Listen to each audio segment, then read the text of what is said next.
I told you the decisions you make every day, what you buy, where you work, even how many kids you plan to have, are subtly influenced by thinkers who died hundreds of years ago? You might think these old theories are irrelevant, but their invisible fingerprints are all over our economy and daily lives. Get ready to see the past shaping your present in ways you never imagined. As the evening light fades and you settle into your comfortable space, allow yourself to drift back through the corridors of time, where the quiet wisdom of early economic thinkers still whispers in our modern world. Imagine the gentle rhythm of ideas that have shaped societies, not with thunderous proclamations, but with subtle influences that guide our daily choices and global policies.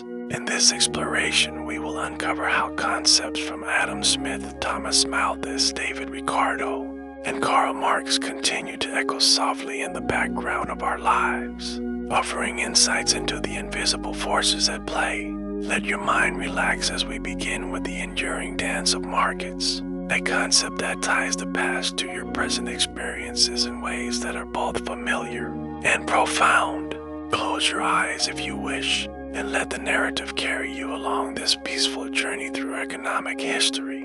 Now, let us immerse ourselves in the first segment, the whisper of wealth as envisioned by Adam Smith, and how his invisible hand still orchestrates the subtle ballet of supply and demand in your everyday online shopping. Picture yourself browsing through an endless array of products on your screen, each click a quiet decision that ripples through a vast network of producers and consumers, much like the self-regulating market Smith described in his seminal work over 2 centuries ago.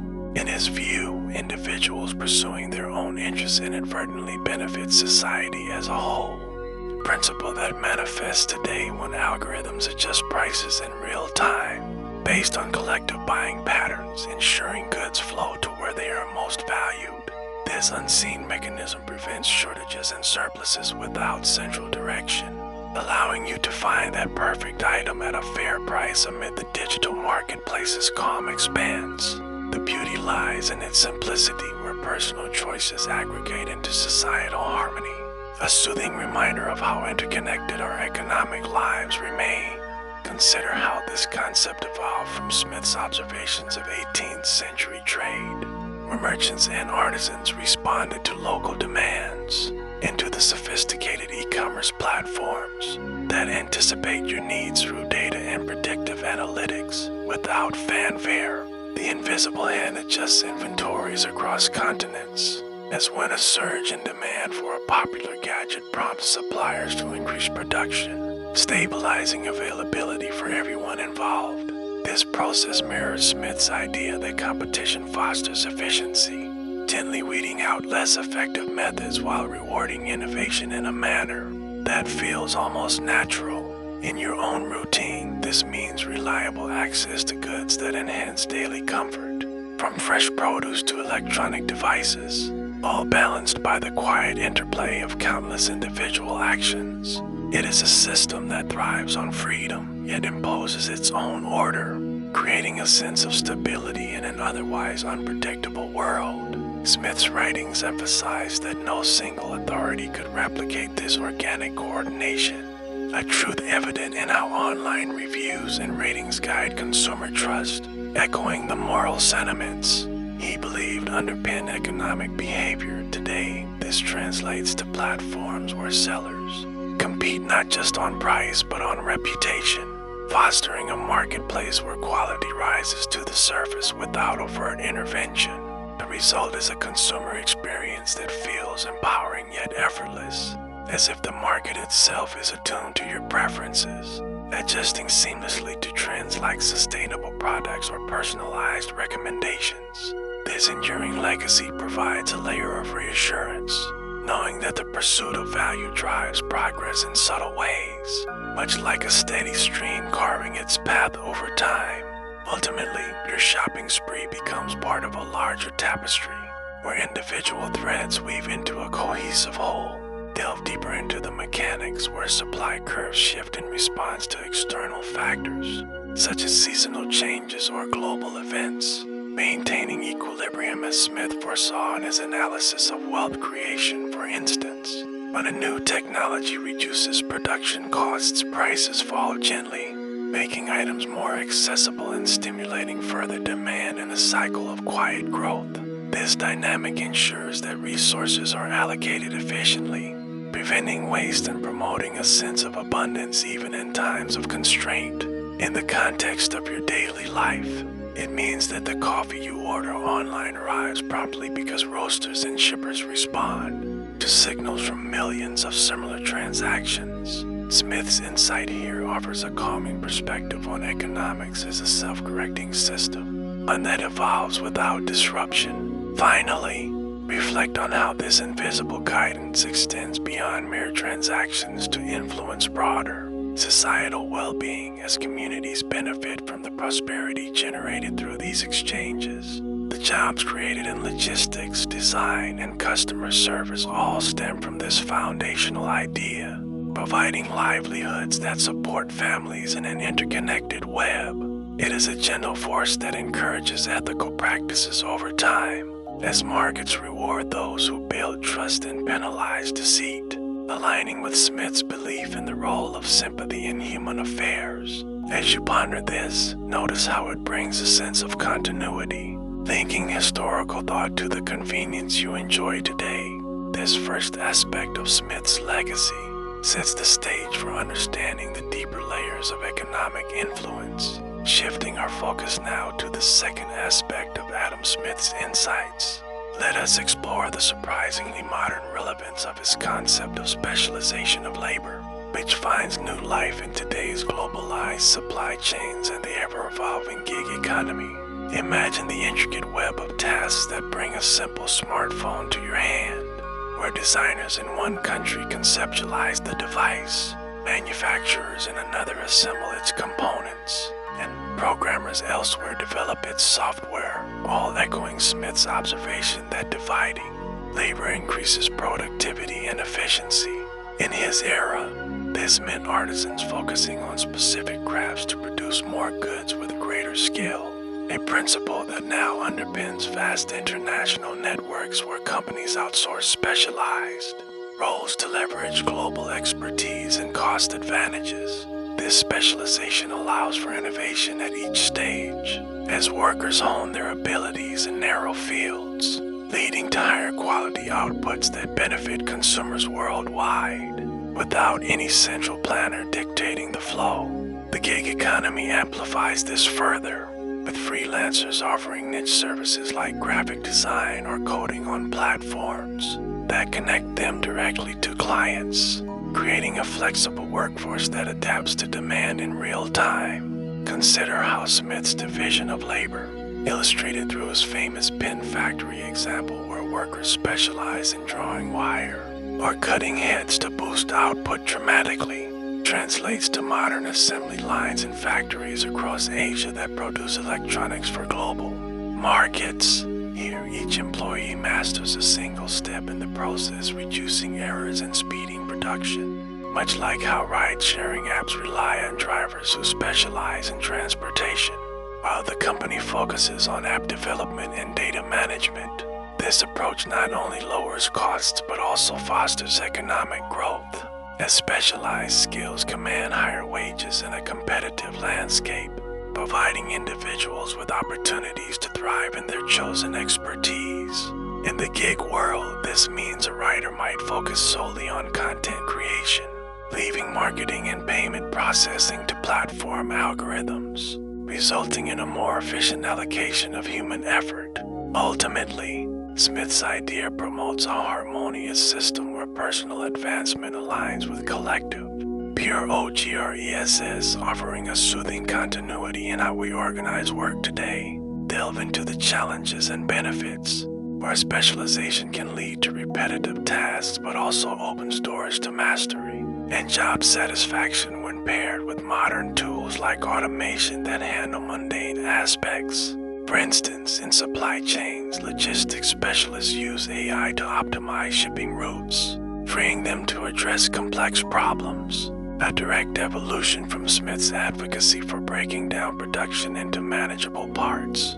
The gig economy embodies this by allowing people to monetize unique talents, such as virtual assistants or online tutoring, without the constraints of traditional employment structures. This flexibility provides a buffer against economic shifts, as workers can pivot to in-demand skills, maintaining stability in an otherwise fluid job market. Smith's foresight here brings a sense of reassurance, showing how age-old principles adapt to contemporary needs without losing their core essence. Reflect on the global implications. Countries specialize in industries suited to their resources, like software development in India or manufacturing in China, creating interdependent trade relationships that echo Smith's vision of mutual benefit through focused labor. In your own life, this might mean enjoying affordable clothing produced by specialized textile workers abroad, or accessing expert advice from gig consultants who dedicate themselves to fields like financial planning. The system encourages continuous learning, as specialization demands ongoing skill refinement to stay relevant, fostering personal growth amid economic evolution. Yet, it also highlights the need for supportive policies such as education and retraining programs to ensure no one is left behind in this division. This balanced view underscores Smith's enduring wisdom, gently guiding modern economies toward efficiency and prosperity. Finally, notice how this concept intertwines with broader societal rhythms, where specialized labor in healthcare, for example, allows doctors to focus on patient care while administrators handle logistics, improving overall outcomes in a calm, methodical way. The gig economy extends this to creative fields, where musicians or artists specialize in digital content creation, reaching audiences globally through platforms that handle distribution. Smith's principle thus creates a tapestry of interconnected roles, each contributing to a larger whole without overt coordination. As we ponder this, it offers a peaceful perspective on work's evolution, linking historical thought to the conveniences of today. This second facet of Smith's legacy builds upon the first, preparing us for the next layer of his influence.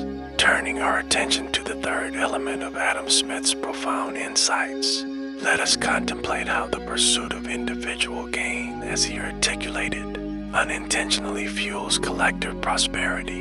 In the realms of today's stock markets and burgeoning startups, envision yourself observing the quiet fluctuations of share prices on a trading app, where investors seek personal returns yet contribute to funding innovative ventures that drive societal advancement, much in line with Smith's belief that self-interest serves the common good when channeled through competitive markets. In his time, this manifested in merchants expanding trade to maximize profits, which inadvertently created jobs and distributed goods more widely.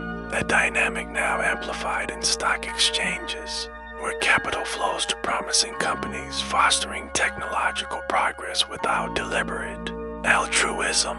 Startups in particular embody this principle as entrepreneurs pitch ideas to attract funding, leading to breakthroughs in fields like renewable energy or healthcare that benefit the wider population. The elegance of this system lies in its subtlety, where no grand design is needed, only the aggregation of countless personal decisions creating waves of prosperity that ripple through economies. Delve into the historical roots where Smith drew from observations of early industrial activities, noting how bakers and brewers provided for the community not out of benevolence, but to earn a living, a notion that parallels modern venture capitalists backing apps or software firms to reap rewards, while enabling digital conveniences for all. Today's stock markets operate on this foundation, with indices rising as companies innovate to attract buyers, resulting in retirement funds growing for ordinary people and infrastructure improvements funded by corporate success. This unintentional altruism ensures that resources are directed toward productive uses, as failing enterprises fade while successful ones expand, maintaining a balance that feels almost instinctive. In startups, this means a young coder developing an AI tool for efficiency might secure seed money from self-interested investors, ultimately streamlining workflows across industries and enhancing productivity for society at large. Smith's framework thus provides a lens through which we see economic growth as an organic outcome of individual ambitions harmonizing quietly. Consider the role of information in this process, where Smith implied that transparent markets allow self-interest to align with public welfare, a reality evident in how real-time data on stock platforms empowers investors to make informed choices, indirectly supporting ethical businesses that disclose practices openly. For instance, when consumers favor sustainable companies, their purchases signal demand, prompting shifts in production that reduce environmental impact, all driven by profit motives yet yielding broader ecological benefits. Startups leverage this by crowdsourcing funds through platforms where backers seek returns, but enable social enterprises addressing issues like education access or clean water. A collective prosperity emerges from this interplay as wealth generated circulates, funding public services through taxes and creating employment opportunities that uplift communities. It is a soothing cycle where personal gain weaves into the fabric of shared advancement without coercion. Reflect on potential pitfalls, acknowledging that Smith warned of monopolies distorting this natural flow, a concern mirrored in contemporary regulations that break up dominant tech firms to preserve competition, ensuring self-interest doesn't harm the collective. In stock markets, diversification strategies by individuals mitigate risks while contributing to a stable financial ecosystem that supports pensions and loans for homes or businesses. Startups often face failures, but those that succeed, like electric vehicle pioneers, propel transitions to greener transport, benefiting air quality and energy independence through the invisible hand's guidance. This balance prevents excesses as market corrections adjust overvaluations calmly, redirecting capital to more viable paths. Ultimately, Smith's idea reassures us that economic systems can self-regulate, fostering resilience in the face of uncertainties. Explore further how this principle influences innovation ecosystems, where universities and incubators nurture ideas that entrepreneurs pursue for gain, leading to patents and products that elevate living standards universally. In the stock realm, initial public offerings allow companies to scale, drawing in funds from profit-seeking shareholders who unwittingly finance research in biotechnology or space exploration. The unintentional fuel for prosperity is seen in how app developers monetize user data ethically, creating free services that connect people globally while generating ad revenue that supports further development. This dynamic encourages ethical entrepreneurship, as reputations built on trust attract more investment, aligning personal success with societal values. Smith's enduring thought here offers a peaceful narrative of progress, born from human nature's quieter drives.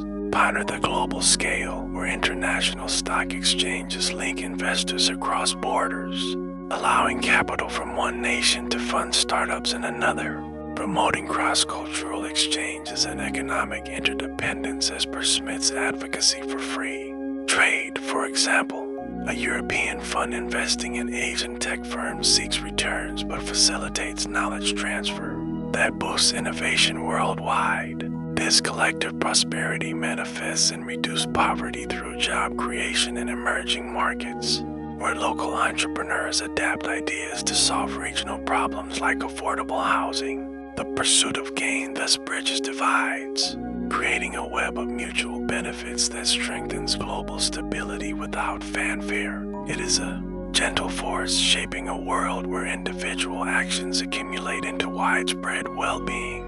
Examine the technological enhancements. Algorithms and trading platforms execute buys and sells based on self-interest signals, optimizing portfolios while stabilizing markets through high-frequency adjustments that echo Smith's market equilibrium concepts. Startups and fintech use this to offer micro-investments, enabling small savers to participate and grow wealth which in turn funds community projects indirectly. The unintentional aspect is key, as no one plans the full outcome. Yet the result is a more inclusive economy where prosperity trickles through layers of society. This process builds confidence, as consistent returns encourage saving and investment habits that secure futures. Smith's insight calms the view of markets as chaotic, revealing them as ordered by invisible coordination. Think about cultural impacts, where media portrayals of successful entrepreneurs inspire others to pursue ventures, driven by personal ambition but sparking waves of creativity that enrich cultural landscapes with new art forms or entertainment apps and stocks. Cultural shifts toward ethical investing direct funds to socially responsible companies, improving corporate behaviors without mandates. The collective gain appears in enhanced quality of life, from better gadgets to improved services, all stemming from self-motivated innovations. This interplay fosters a sense of community progress, where individual stories of success become collective narratives of advancement. It provides a reassuring continuity linking past philosophies to present realities. Consider policy implications, where governments design tax incentives to encourage investment, aligning with Smith's view that minimal interference allows self-interest to maximize welfare, as seen in startup hubs like Silicon Valley thriving under such frameworks. Stock market regulations ensure fair play, preventing fraud that could undermine trust, thus sustaining the flow of capital toward productive ends. The unintentional prosperity is evident in how these policies lead to job booms in tech sectors, reducing unemployment and boosting consumer spending. This balanced approach avoids overregulation, preserving the natural dynamism Smith championed. His ideas thus guide modern policymakers in nurturing environments where personal gain serves the greater good subtly. Delve into educational aspects, where business schools teach Smith's principles, equipping students to start ventures that solve problems like healthcare access, pursuing profits but delivering societal value through affordable solutions. In markets, educated investors make choices that support sustainable companies, indirectly pressuring industries to adopt green practices. The fuel for collective prosperity comes from this knowledge dissemination, creating a ripple of informed decisions that elevate economic health. Startups benefit from mentorship programs rooted in these ideas, accelerating growth that benefits ecosystems. It is a cycle of learning and application, fostering enduring progress. Reflect on environmental connections, where self-interested firms invest in green tech to meet consumer demands, leading to reduced emissions and preserved resources that benefit future generations. Unintentionally, stock valuations reward such shifts as eco-friendly companies attract premium investments, driving industry-wide changes. Pursuit here aligns profit with planetary health, echoing Smith's broader welfare concepts in a modern context. This evolution shows the adaptability of his thoughts, providing calm assurance in addressing global challenges. Prosperity thus extends beyond wealth to well-being. Explore consumer behaviors, where individuals seeking value in purchases signal producers to innovate, resulting in better products that enhance daily lives collectively. Much like Smith's baker example scaled to global brands, in startups, user feedback drives iterations, turning personal gains into widespread improvements in usability and efficiency. The stock market reflects this through consumer goods sectors booming on innovation waves. This feedback loop ensures relevance, maintaining economic vitality quietly. Smith's framework illuminates how everyday choices contribute to larger harmonies. Ponder the role of competition, which Smith saw as essential to channeling self-interest positively, evident in how rival startups spur advancements in fields like e-commerce, benefiting shoppers with lower prices and faster services. Markets punish complacency, rewarding agility that leads to collective efficiency gains. The unintentional outcome is a vibrant economy where options abound, empowering consumers. This competitive spirit builds resilience, As adaptations to trends like remote work create new opportunities, it offers a soothing view of evolution through natural selection in economics. Think about social equity, where inclusive policies inspired by Smith aim to broaden participation in markets, allowing more people to pursue gain and contribute to prosperity, as seen in microfinance for startups in developing regions. Stock access via apps democratizes investment, spreading wealth creation. The collective fuel ignites when barriers fall, lifting communities through entrepreneurial success. This inclusivity aligns self-interest with social justice subtly. Its legacy promotes a balanced, fair system. Finally, as we conclude this exploration of Smith's third aspect, notice how it encapsulates the quiet power of individual actions aggregating into societal boons. From bustling stock floors to innovative garages birthing startups, the pursuit of gain when free weaves prosperity's tapestry without a master weaver. This insight brings closure to our first segment, inviting reflection on economics as a gentle, self-sustaining dance. Let it settle in your mind as we prepare to transition. With Smith's whispers fading softly, we turn to the next thinker whose ideas resonate today.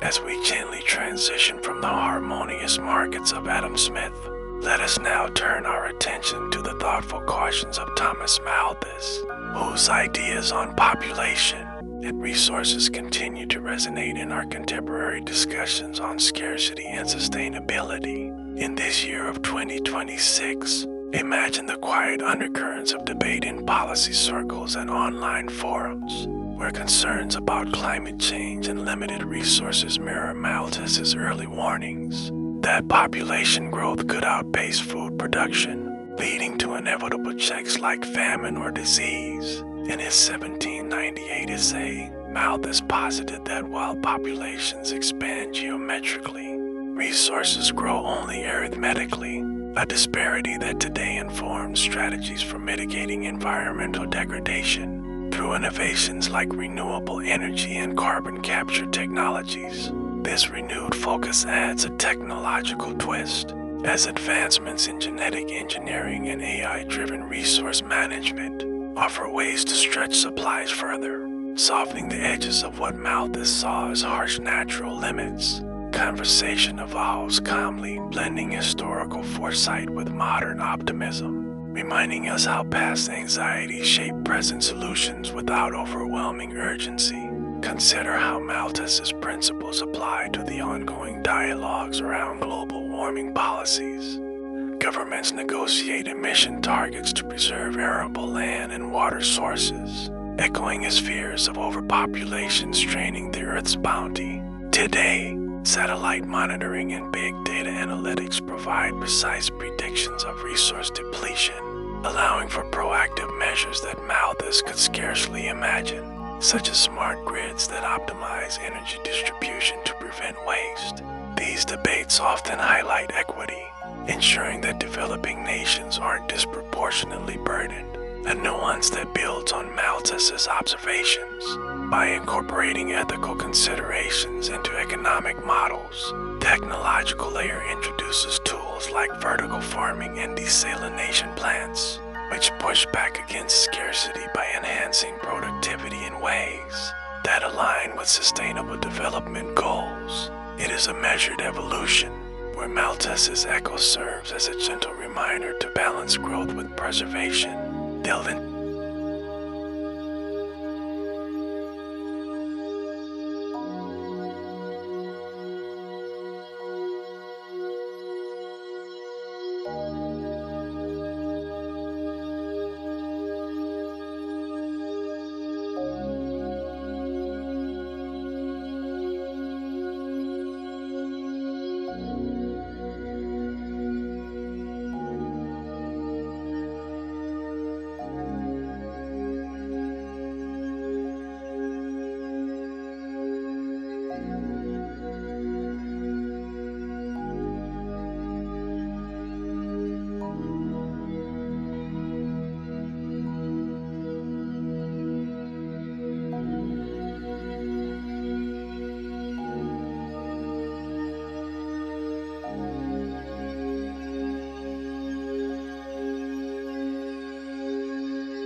Consider cultural adaptations or dietary shifts toward less resource-intensive foods, promoted through media campaigns, align with Malthusian logic by easing pressures on production systems without mandates. Sustainable agriculture incorporates indigenous practices, enriching modern methods with time-tested wisdom to sustain larger populations.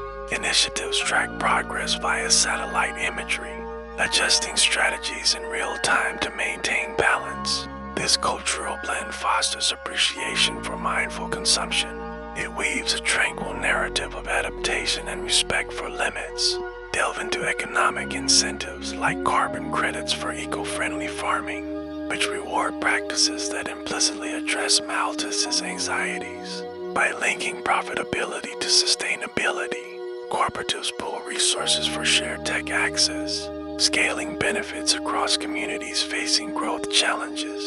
The grappling is seen in trade policies favoring sustainable imports, stabilizing global supplies. Innovation hubs accelerate developments in hydroponics, expanding urban food production. This economic layer adds depth, ensuring viability and long-term planning. Reflect on health linkages, where fortified foods from sustainable sources combat malnutrition in populous areas, countering Malthus's predicted miseries through nutritional science. Integrated into agriculture, programs monitor demographic health metrics, tailoring initiatives to vulnerable groups. The implicit response builds immunity against shortages via diverse diets. Technology aids with AI-optimized planting schedules, enhancing yields predictably. Malthus's concerns thus evolve into proactive health safeguards. Explore waste-to-resource conversions, turning agricultural byproducts into biofuels or feeds, extending the utility of limited inputs as per Malthus's framework but with circular innovations. Initiatives in developing nations emphasize this, reducing landfill burdens while boosting energy security. Sustainable models include permaculture designs that mimic natural ecosystems. For enduring productivity, policies enforce standards for minimal waste, aligning economies with ecological realities. It promotes a sense of renewal amid growth. Ponder global monitoring systems, using big data to forecast food security risks tied to population trends, allowing preemptive aid that softens Malthusian checks. Collaborative research shares breakthroughs in drought-tolerant crops worldwide. The engagement with his ideas ensures coordinated responses to emerging strains. This oversight creates confidence in collective capabilities. Malthus's echo resonates in data-driven harmony. Think about biodiversity conservation within agriculture, preserving heirloom varieties to guard against uniform crop failures in overpopulated scenarios. Embodying sustainable grappling with core concerns, seed exchange networks facilitate this. Enhancing genetic diversity quietly, initiatives educate on pollinator protection, vital for yields. The result is a robust system resilient to shocks. It offers a peaceful integration of nature and need. Consider technological frontiers like CRISPR-edited plants for higher nutrition, pushing back against Malthus's limits with precise genetic tweaks that sustain more efficiently.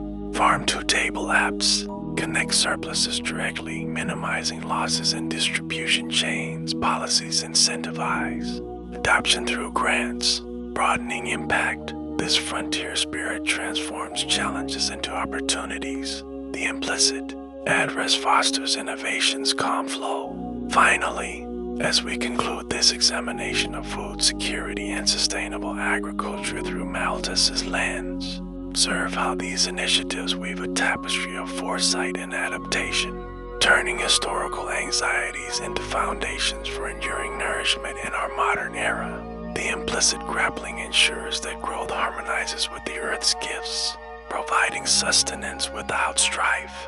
This aspect deepens our understanding of his legacy's gentle persistence. Let it rest in your contemplation as we pause. With these thoughts settling, we prepare for the next exploration, gliding into the third dimension of Malthus's persistent echoes. Let us consider how contemporary contemporary discussions surrounding universal basic income and wealth redistribution draws subtle inspiration from his early apprehensions about population expansion placing undue strain on societal structures. Envision policymakers and thinkers in quiet forums, pondering ways to provide a financial safety net for all, a concept that addresses the potential for overpopulation to exacerbate poverty and inequality as Malthus foresaw in his analysis of unchecked growth leading to widespread want. Universal basic income proposals tested in pilots across various nations aim to decouple survival from employment, mitigating the societal tensions that arise when resources fail to keep pace with demographic surges. Wealth redistribution mechanisms such as progressive taxation or asset sharing programs seek to level the playing field, echoing Malthus's concerns by preventing the concentration of resources by a few while the masses struggle. These ideas evolve in a measured dialogue, blending historical caution with modern equity principles to foster stability without upheaval.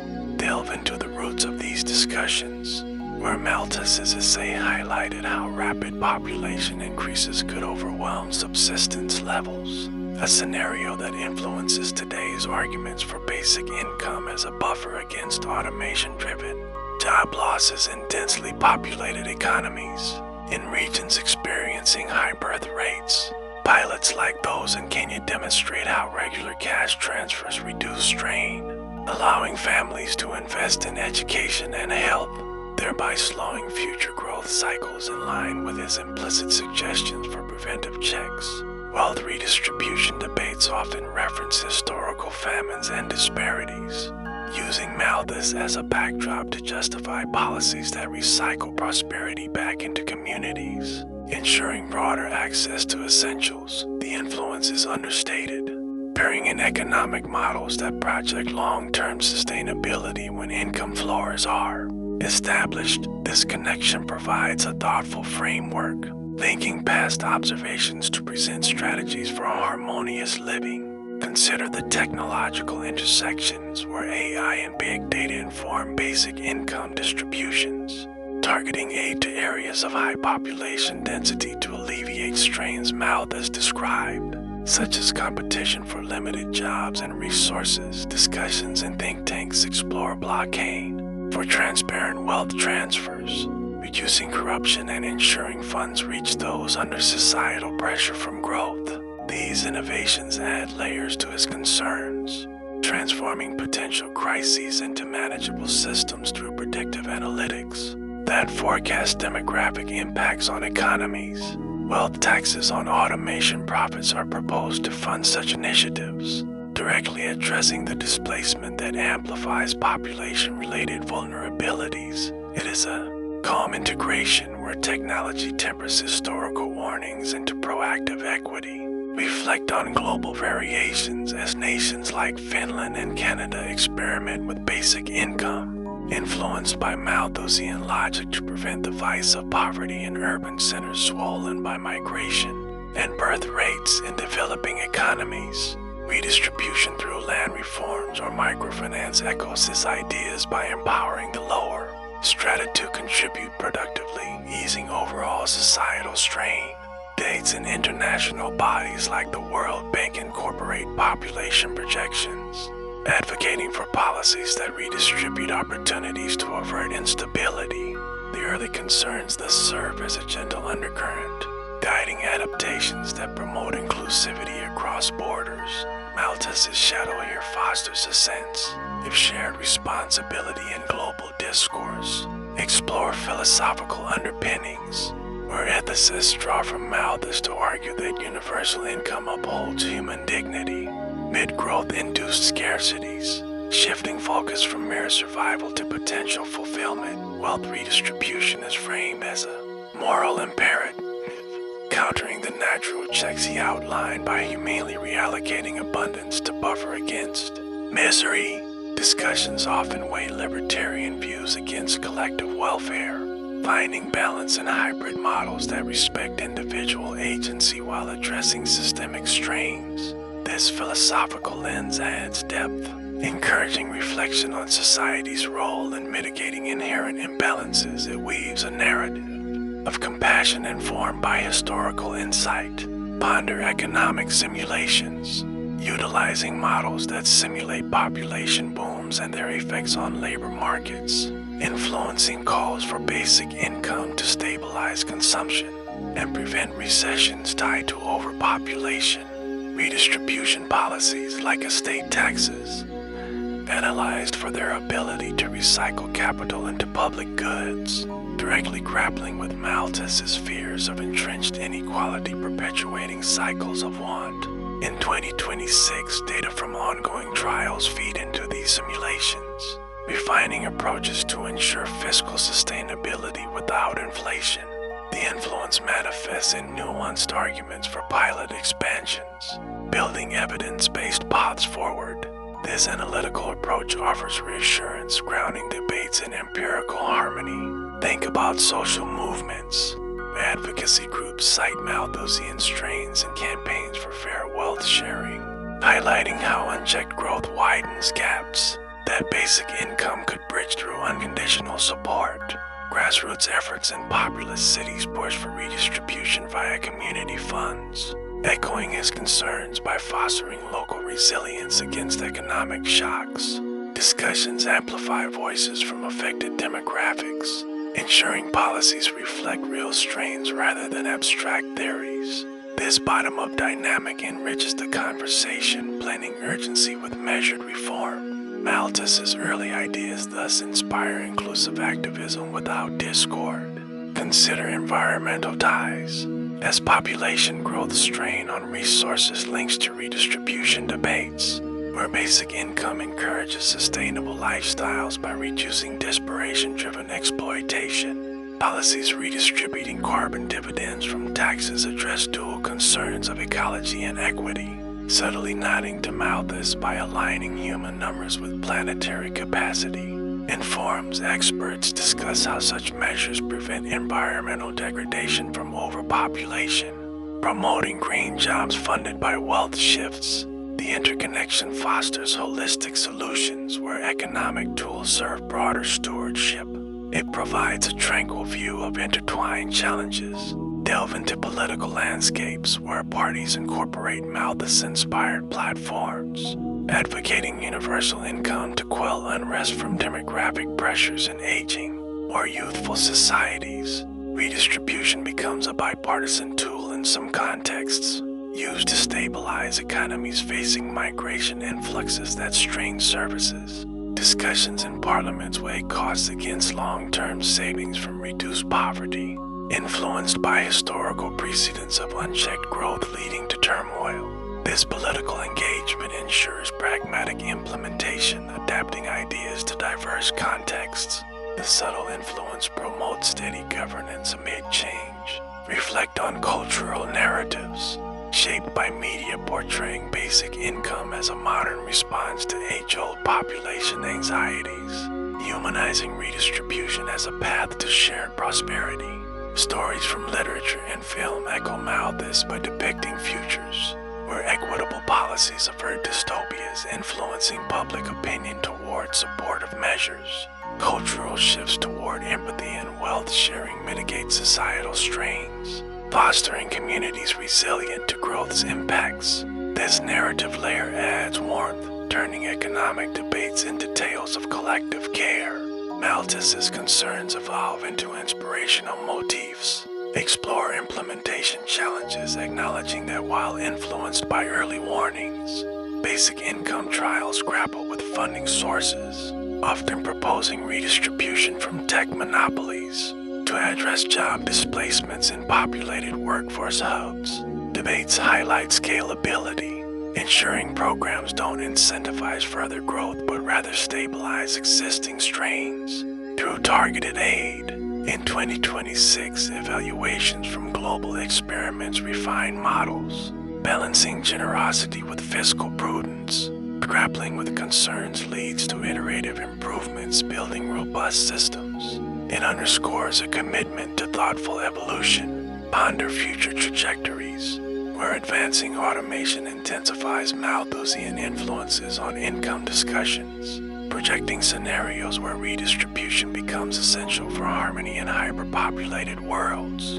Visionary thinkers propose global funds for basic support, drawing from his ideas to preempt strains through international cooperation. These forward-looking dialogues incorporate AI governance, ensuring tech benefits are shared to counter inequality growth. The trajectory offers hope as adaptations promise enduring balance. Malthus's echo guides visionary planning. Think about equity and access, ensuring redistribution policies influenced by population concerns prioritize marginalized groups, such as women in high-fertility regions, empowering them through income security.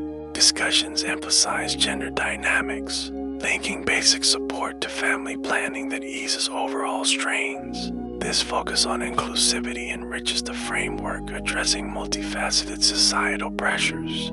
Cultural sensitivities are woven in, adapting models to local norms without imposition. It fosters a sense of universal fairness. Consider measurement metrics, where success of these policies is gauged by reductions in poverty indices, tied to population metrics, directly responding to Malthus's strain predictions with data-driven adjustments. Wealth gap indicators guide redistribution efforts, ensuring flows alleviate tensions in overpopulated urban slums. In analytical reports, correlations between income floors and social stability affirm the influence, providing evidence for expansion. This metric-driven approach grounds aspiration in reality. The subtle legacy persists in quantifiable progress. Finally, as we close this third aspect of Malthus's resonances in 2026, observe how discussions on universal basic income and wealth redistribution transform early concerns into pillars of modern equity, weaving stability into the fabric of growing societies. The influence ensures that population strains become catalysts for compassionate policies, offering sustenance and security without strife. This exploration completes our look at his echoes, inviting quiet reflection on economics' humane side as we softly shift our gaze from the population echoes of Malthus. Let us now explore the grounded principles of David Ricardo, whose ideas on economic rent cast a long shadow over the contemporary landscape of real estate, explaining the steady rise in urban housing prices across the globe. Imagine the bustling yet constrained streets of cities like New York or Tokyo, where land scarcity drives up values not through labor or improvements, but through the inherent advantages of location, a phenomenon Ricardo termed economic rent in his early 19th century writings on agriculture and trade. In his view, rent arises from the differential productivity of land, where prime plots yield more without additional effort, a concept that translates today to metropolitan areas. Proximity to jobs, amenities, and transport inflates property costs disproportionately. This undeniable influence manifests as developers and owners capture unearned gains from urban growth, pushing average residents to pay premiums that reflect not just the building's worth, but the site's irreplaceable position. The skyrocketing prices result from this rent-seeking dynamic, where population influxes and economic booms amplify demand against fixed supply, creating a quiet pressure on affordability that Ricardo foresaw in his analysis of diminishing returns. Consider how Ricardo's theory, rooted in observations of fertile versus marginal farmlands where owners of better soil profited more effortlessly, parallels modern zoning laws and infrastructure developments that enhance certain neighborhoods, allowing landlords to charge higher rents without proportional investments. In cities worldwide, this leads to bidding wars for apartments near business districts, where the economic rent accrues to those holding deeds, exacerbating wealth gaps as newcomers subsidize these passive incomes. Policies attempting to curb this, such as rent controls, often backfire by discouraging maintenance, a subtlety Ricardo implied in his emphasis on market signals guiding resource allocation. The influence is evident in real estate bubbles, where speculative buying anticipates further rent increases, driving prices upward in a self-reinforcing cycle that leaves many on the periphery of home ownership. This framework offers a calm understanding of why housing woes persist, linking historical economics to the tangible burdens of urban living. Consider measurement metrics, where success of these policies is gauged by reductions in poverty indices, tied to population metrics, directly responding to Malthus's strained predictions with data-driven adjustments. Wealth gap indicators guide redistribution efforts, ensuring flows alleviate tensions in overpopulated urban slums. In analytical reports, correlations between income floors and social stability affirm the influence, providing evidence for expansion. This metric-driven approach grounds aspiration in reality. The subtle legacy persists in quantifiable progress. Finally, as we close this third aspect of Malthus's resonances in 2026, observe how discussions on universal basic income and wealth redistribution transform early concerns into pillars of modern equity, weaving stability into the fabric of growing societies. The influence ensures that population strains become catalysts for compassionate policies, offering sustenance and security without strife. This exploration completes our look at his echoes, inviting quiet reflection on economics' humane side as we softly shift our gaze from the population echoes of Malthus. Let us now explore the grounded principles of David Ricardo, whose ideas on economic rent cast a long shadow over the contemporary landscape of real estate, explaining the steady rise in urban housing prices across the globe. Imagine the bustling yet constrained streets of cities like New York or Tokyo, where land scarcity drives up values not through labor or improvements, but through the inherent advantages of location, a phenomenon Ricardo termed economic rent in his early 19th century writings on agriculture and trade. In his view, rent arises from the differential productivity of land, where prime plots yield more without additional effort, a concept that translates today to metropolitan areas. Proximity to jobs, amenities, and transport inflates property costs disproportionately. This undeniable influence manifests as developers and owners capture unearned gains from urban growth, pushing average residents to pay premiums that reflect not just the building's worth, but the site's irreplaceable position. The skyrocketing prices result from this rent-seeking dynamic, where population influxes and economic booms amplify demand against fixed supply, creating a quiet pressure on affordability that Ricardo foresaw in his analysis of diminishing returns. Consider how Ricardo's theory, rooted in observations of fertile versus marginal farmlands where owners of better soil profited more effortlessly, parallels modern zoning laws and infrastructure developments that enhance certain neighborhoods, allowing landlords to charge higher rents without proportional investments. In cities worldwide, this leads to bidding wars for apartments near business districts, where the economic rent accrues to those holding deeds, exacerbating wealth gaps as newcomers subsidize these passive incomes. Policies attempting to curb this, such as rent controls, often backfire by discouraging maintenance, a subtlety Ricardo implied in his emphasis on market signals guiding resource allocation. The influence is evident in real estate bubbles, where speculative buying anticipates further rent increases, driving prices upward in a self-reinforcing cycle that leaves many on the periphery of home ownership. This framework offers a calm understanding of why housing woes persist, linking historical economics to the tangible burdens of urban living. Delve into global examples, like London's property market, where historic centers command premiums due to cultural and commercial magnetism, embodying Ricardo's rent as the surplus value extracted from location alone, unaffected by the owner's toil. In emerging megacities such as Mumbai, rapid urbanization mirrors this agricultural model, with prime land generating rents that outpace wage growth, straining middle-class budgets and prompting informal settlements on less desirable fringes. The theory's influence underscores debates on gentrification, where improvements in one area displace residents as rents rise, reflecting the differential advantages Ricardo described without moral judgment. Economists today reference this to explain affordability crises, advocating for measures that capture some rent for public use.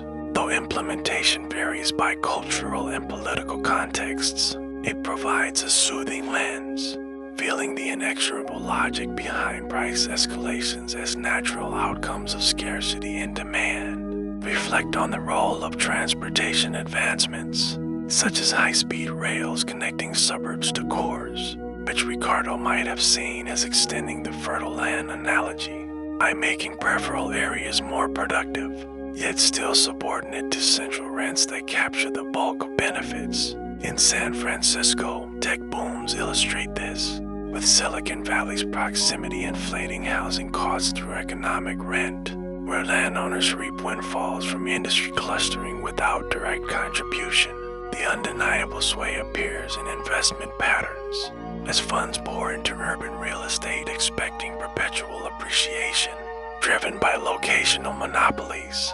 This dynamic encourages vertical development like skyscrapers to maximize rent from limited footprints, a practical adaptation to Ricardo's principles in concrete form. His insights thus illuminate the quiet mechanics of market forces shaping cityscapes, explore policy responses, where some municipalities impose impact fees on developers to redistribute economic rent toward infrastructure, subtly acknowledging Ricardo's view that such surpluses stem from communal progress rather than individual merit. In Vancouver, foreign buyer taxes aim to temper speculative rents, addressing the skyrocketing influenced by global capital flows into desirable locales. The theory's relevance persists in appraisals that separate building values from land premiums, guiding fair assessments that prevent overtaxation on improvements. Discussions in academic circles refine this, incorporating environmental factors like climate resilience that add new layers to rent differentials. It fosters a measured perspective on balancing growth with equity in housing markets. Ponder the social implications, as Ricardo's rent theory highlights how rising prices contribute to inequality, where inherited properties yield passive wealth while renters cycle through instability, echoing his concerns over distribution in agrarian societies. In Paris, heritage districts exemplify this, with rents soaring from tourism and prestige, displacing locals in a gradual shift that alters community fabrics. The influence encourages advocacy for inclusionary zoning, mandating affordable units to offset rent captures, a modern counter to historical enclosures. Cultural narratives in media often portray these woes, drawing implicitly from Ricardo to humanize economic abstracts. This social lens adds depth, promoting empathy amid structural realities. Think about technological disruptions like remote work reducing the pull of central locations, potentially diffusing Ricardo's economic rent, as virtual connectivity makes marginal areas more viable. Though core cities retain premiums from networks and culture in 2026, data analytics and real estate platforms quantify these rents, enabling investors to pinpoint high-yield spots with precision.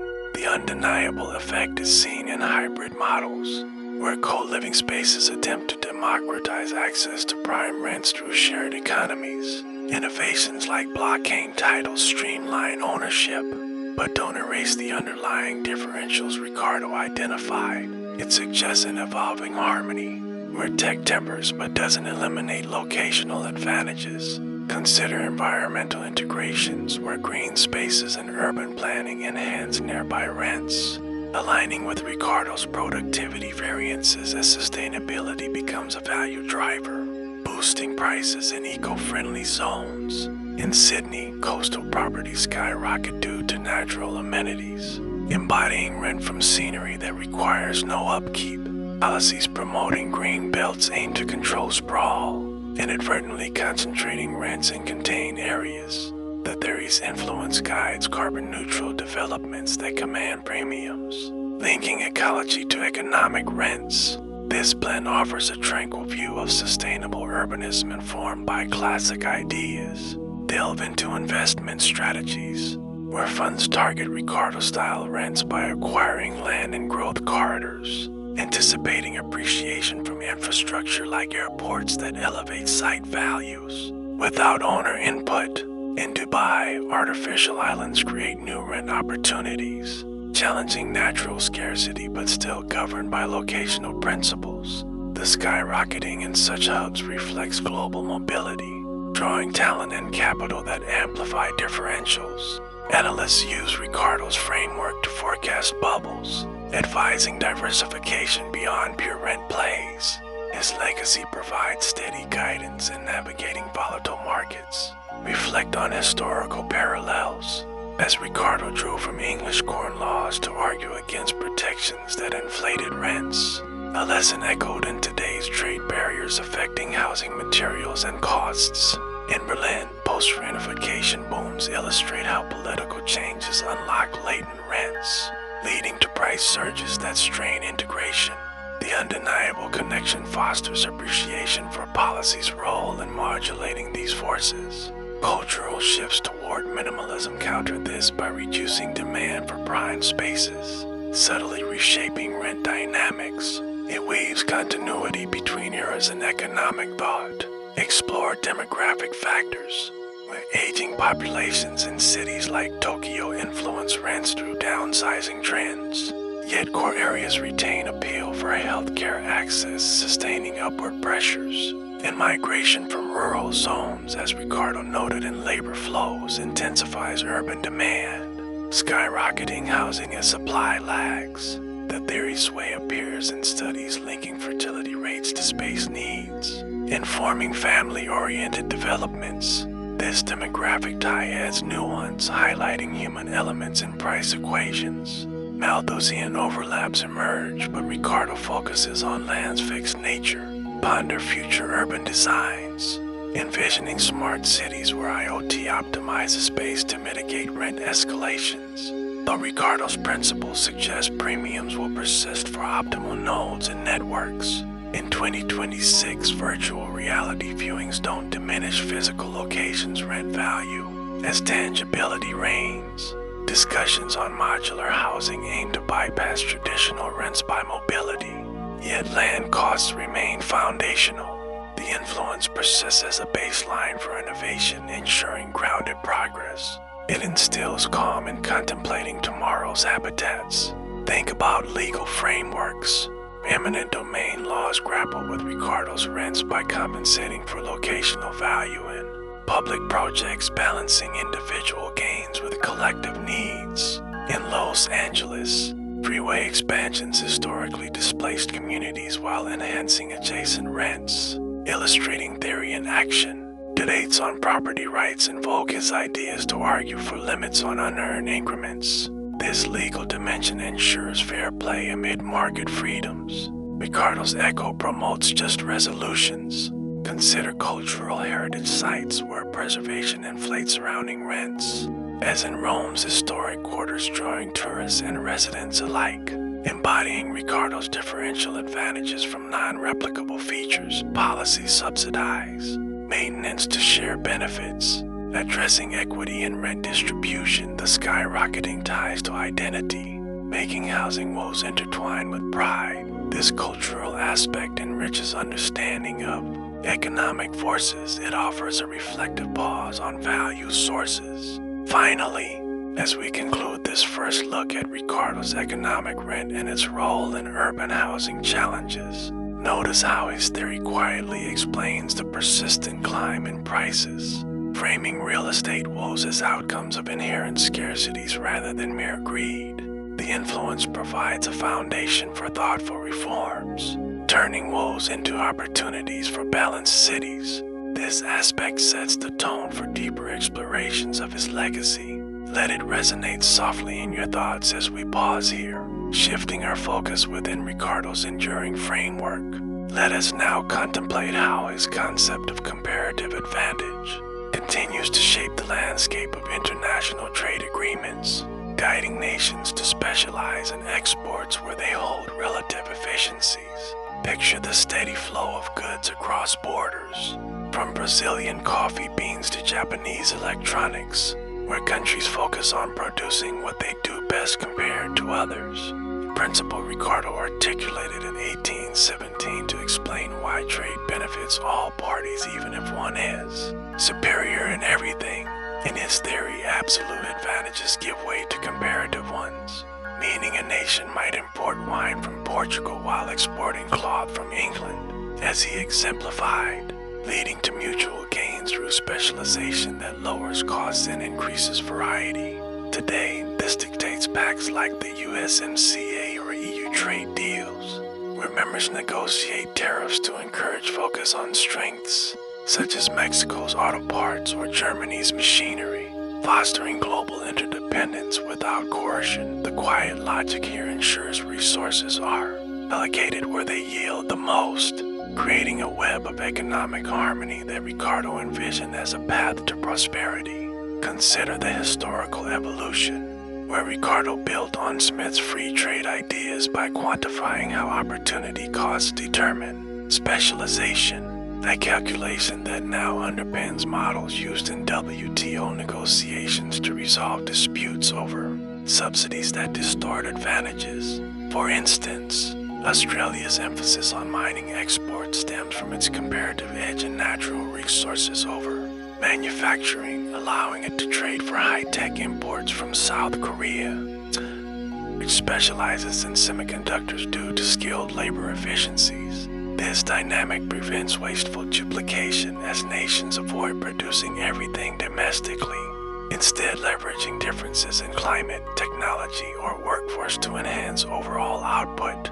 International agreements often include clauses protecting these advantages, like intellectual property rights in pharmaceuticals, ensuring innovators like Switzerland maintain leads in drug development. Ricardo's concept thus provides a foundational rhythm, steering trade policies toward balanced exchanges that benefit consumers worldwide. Delve into modern applications where comparative advantage influences supply chain designs, as companies offshore production to countries with lower opportunity costs in labor-intensive goods, echoing Ricardo's advocacy for unrestricted trade to maximize welfare. In agreements like CPTPP, members commit to reducing barriers, allowing Vietnam to specialize in textiles while Canada focuses on energy exports, creating efficiencies that ripple through global markets. The dictation is subtle, seen in how data analytics now measure these advantages, informing governments on where to invest in education or infrastructure to bolster competitive edges. Challenges arise when shifts occur, such as automation altering labor costs, prompting renegotiations to adapt without disrupting flows. It offers a calming perspective, viewing trade as an organic division of labor on a planetary scale. Reflect on developmental impacts, as Ricardo's theory guides aid programs that help emerging economies identify and nurture comparative strengths, like Ethiopia's focus on coffee and flowers for export, building foreign exchange to import necessities. Trade pacts with safeguards, such as those in the African Continental Free Trade Area, encourage specialization while protecting infant industries, preventing the pitfalls he noted in unbalanced exchanges. The specialization in specific exports fosters job creation in aligned sectors, reducing poverty through targeted growth rather than broad attempts at self-sufficiency. Economists reference this in advising against protectionism, which Ricardo critiqued as hindering mutual benefits. His insight here underscores a gentle interdependence where nations' unique attributes contribute to collective abundance. Explore environmental considerations, where comparative advantage evolves to include sustainable practices, as countries like Costa Rica specialize in ecotourism and organic produce, trading on natural endowments while agreements incorporate green standards to avoid exploitation. In pacts addressing climate, clauses promote specialization in renewables, the Denmark exporting wind tech expertise derived from its geographic advantages.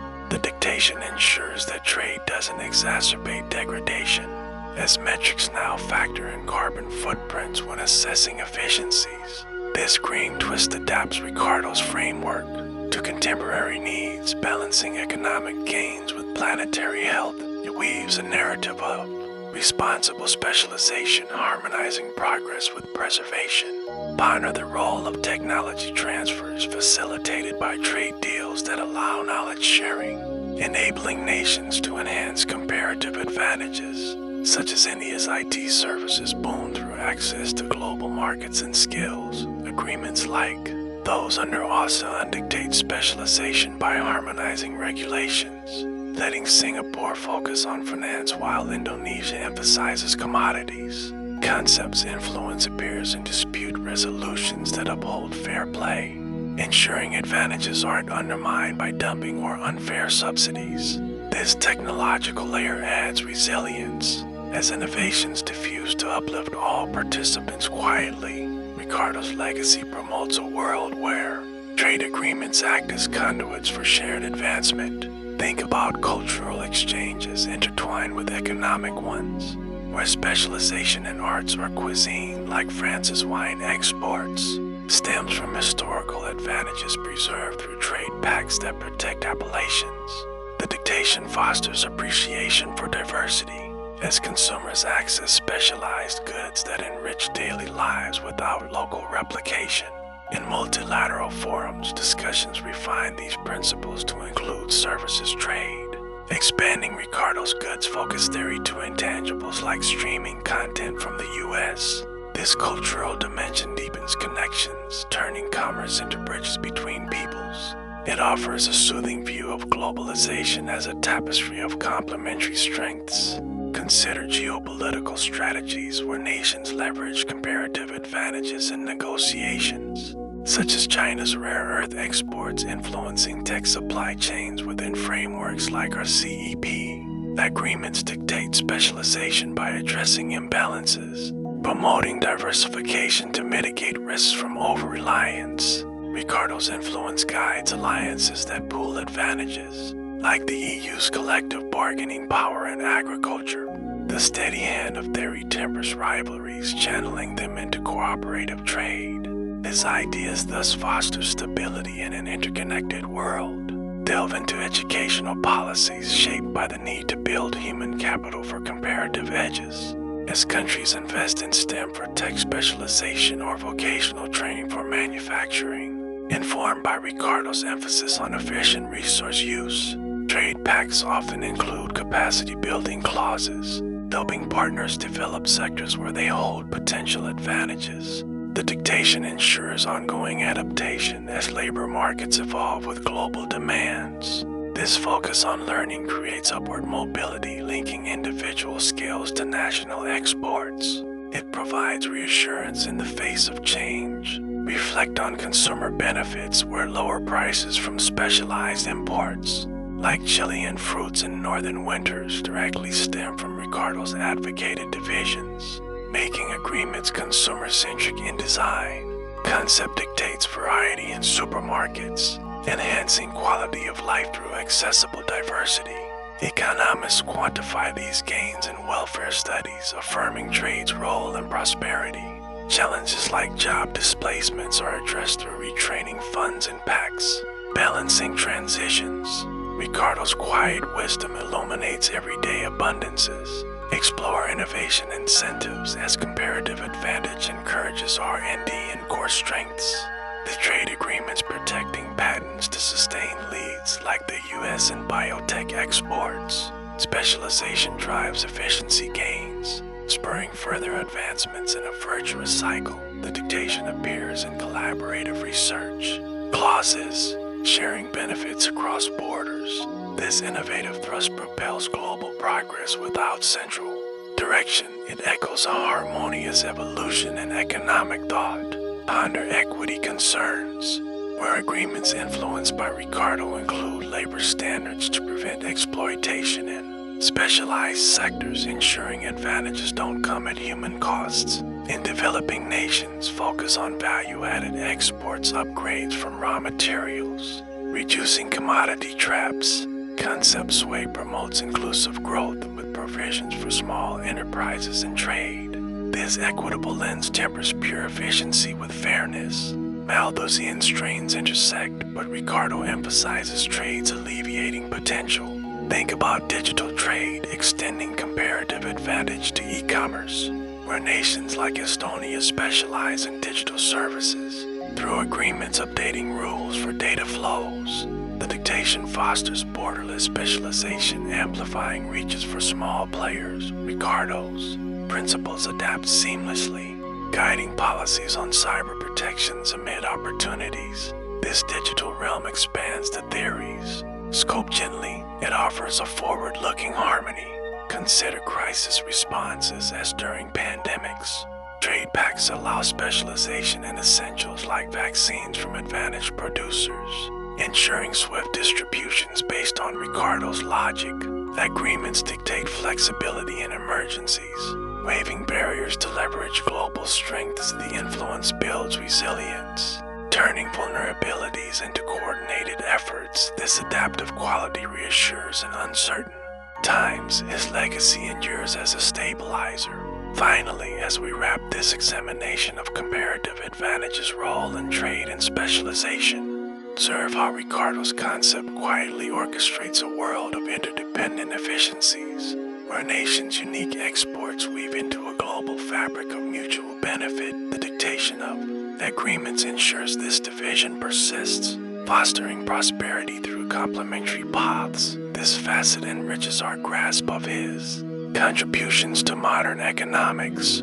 Turning now to the third layer of David Ricardo's lasting contributions, let us delve into the ongoing debate surrounding land value taxation, which find their intellectual origins in his perceptive analysis of unearned income derived from land ownership. Imagine policymakers and economists in thoughtful deliberations, proposing taxes that target the increased value of land due to community developments rather than personal efforts, a direct extension of Ricardo's observation that rents represent surpluses not earned through labor or capital, but through natural or societal advantages. In his principles, land's fixed supply means its value rises with population and progress, allowing owners to collect incomes passively, a dynamic that fuels calls for land value taxes to recapture these gains for public benefit without discouraging improvements. Such taxation aims to fund infrastructure or reduce other levies,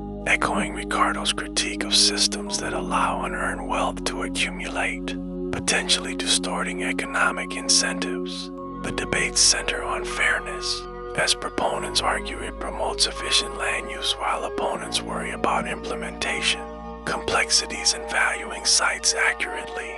Consider the historical context where Ricardo, influenced by agricultural economies, distinguished between rent as unearned and profits from cultivation, a separation that inspires modern reformers, like those advocating Georgia's policies to shift burdens from labor to land holdings in cities. Facing sprawl, these taxes could discourage speculation, freeing parcels for productive development and addressing the inequities he implied in rents. Monopolistic nature. Dates often reference empirical studies from places like Pennsylvania, where split rate taxes on land versus buildings have shown modest successes in revitalizing areas without penalizing owners for enhancements. Ricardo's insights provide the bedrock, framing land as a communal resource whose appreciation should partly revert to society, fostering discussions that balance individual rights with collective welfare. This root connection offers a steady perspective, linking early economic thought to contemporary fiscal strategies.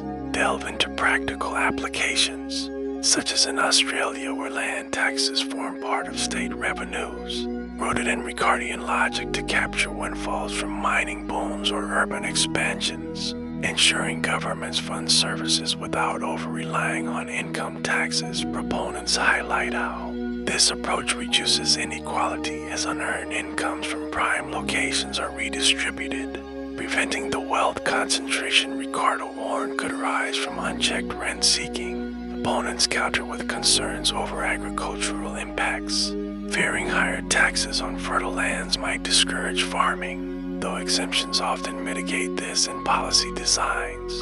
The debates evolve with data from econometric models, simulating effects on housing markets to show potential price stabilizations. It is a measured conversation where Ricardo's framework guides toward equitable reforms without radical shifts. Reflect on environmental alignments as land value taxation encourages denser, sustainable development by penalizing underused plots in high-demand areas, subtly addressing Ricardo's diminishing returns by promoting efficient resource allocation amid growing populations and discussions around climate adaptation. Such taxes could fund green infrastructure, capturing value increases from resilient zoning that benefits all. Ricardo's unearned income concept underscores the moral case, viewing land appreciation as a societal gift rather than private entitlement, inspiring eco-focused variants that tirades to conservation efforts. This integration adds a layer of stewardship, turning fiscal tools into guardians of both economy and ecology. His insights thus resonate in holistic policy visions, harmonizing growth with planetary care. Explore international variations, like in Denmark, where site value taxes support welfare systems. Drawing from Ricardo to ensure land societal contributions fund public goods, reducing reliance on volatile revenue sources. Debates in developing nations focus on implementation challenges such as accurate assessments in informal markets. Yet pilots in Ethiopia demonstrate potential for revenue generation without stifling investment. Roots in his analysis provide a universal thread, adaptable to diverse contexts from rural to urban settings.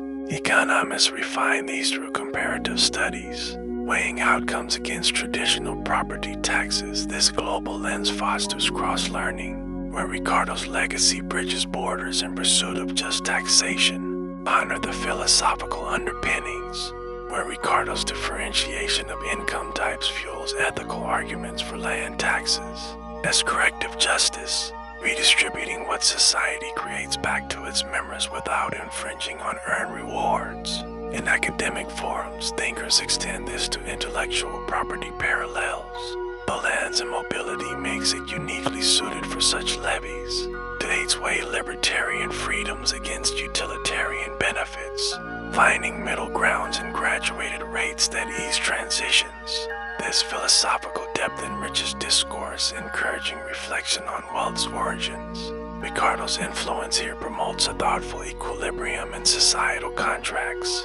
Think about economic modeling, utilizing simulations that incorporate Ricardian rents to predict taxation impacts on investment flows, showing neutral or positive effects on growth when revenues recycle into reductions elsewhere. In 2026, AI-assisted valuations enhance accuracy, addressing past critiques of subjective assessments in these debates. The insights into unearned income guide refinements, ensuring models account for behavioral responses like increased development intensity.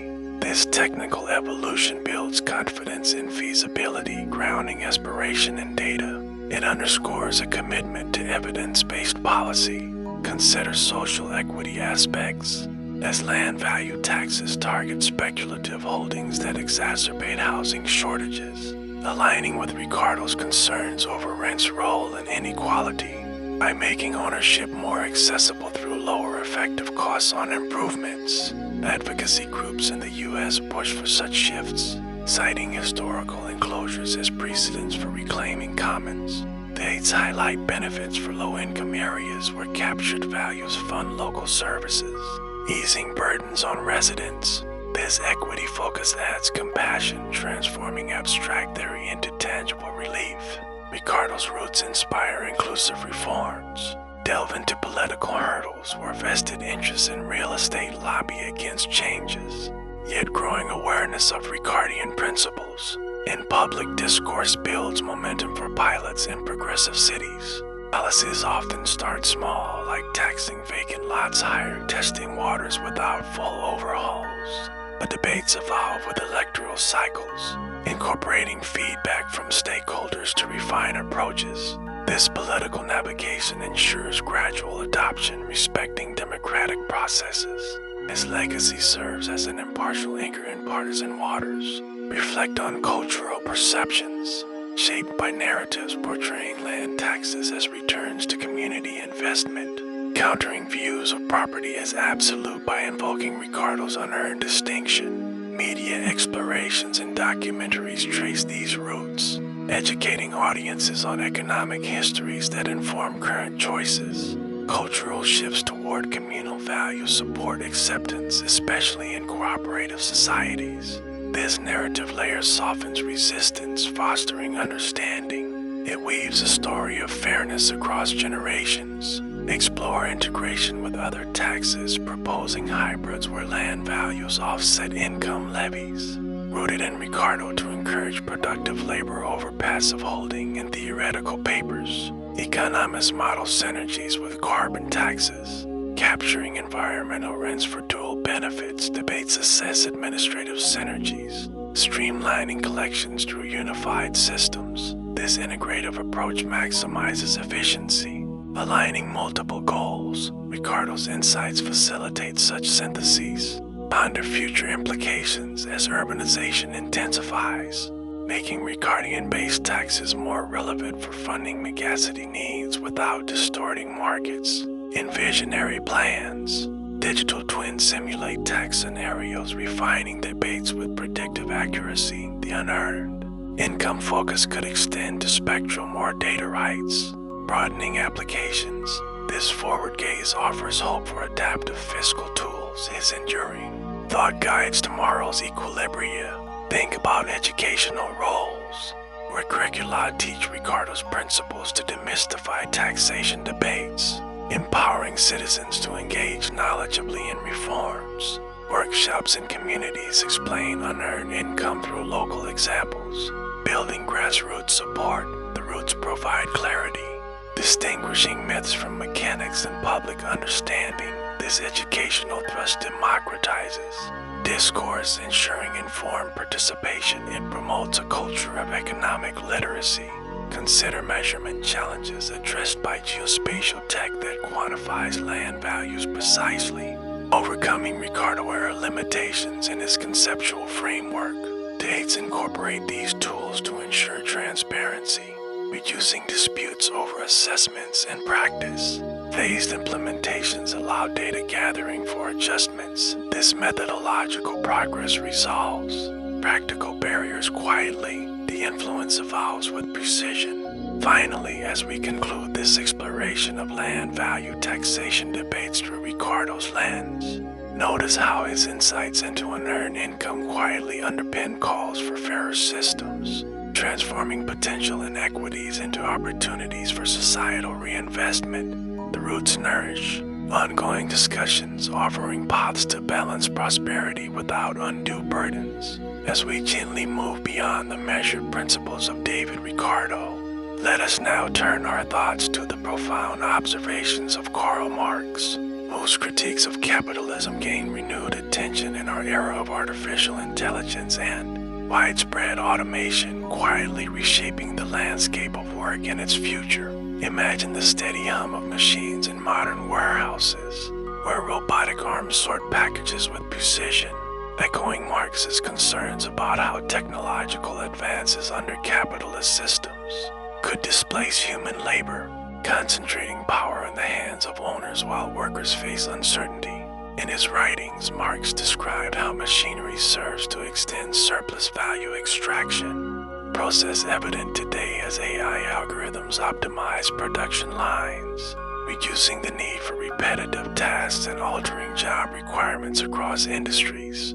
This increasing relevance manifests in discussions about the future of employment. Automation promises efficiency yet raises questions about meaningful roles. For people in an economy driven by profit motives, the impact unfolds calmly as societies adapt through reskilling programs, seeking to balance innovation's benefits with human dignity and labor. Consider how Marx's analysis of capital's tendency to replace living labor with dead labor machinery finds parallels in the rise of generative AI tools that draft reports, design graphics, or even code software, tasks once central to white-collar professions.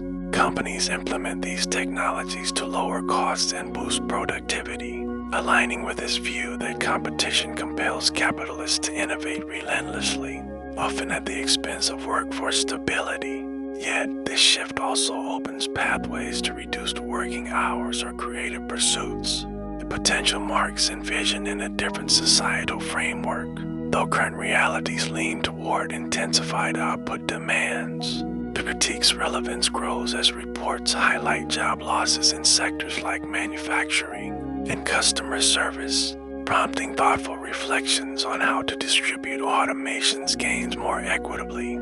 It is a subtle evolution where past ideas inform present adaptations without abrupt disruption. Delve into specific sectors such as transportation where self-driving vehicles loom on the horizon, threatening roles for drivers while promising safer roads, a duality that mirrors Marx's dialectical view of progress containing contradictions. In creative fields, AI-assisted tools collaborate with artists and writers, blurring lines between human ingenuity and machine efficiency, raising questions about authorship and value creation that echo his labor theory. The impact on the future of work appears in policy proposals for robot taxes or innovation funds, designed to cushion transitions and retrain displaced workers gently.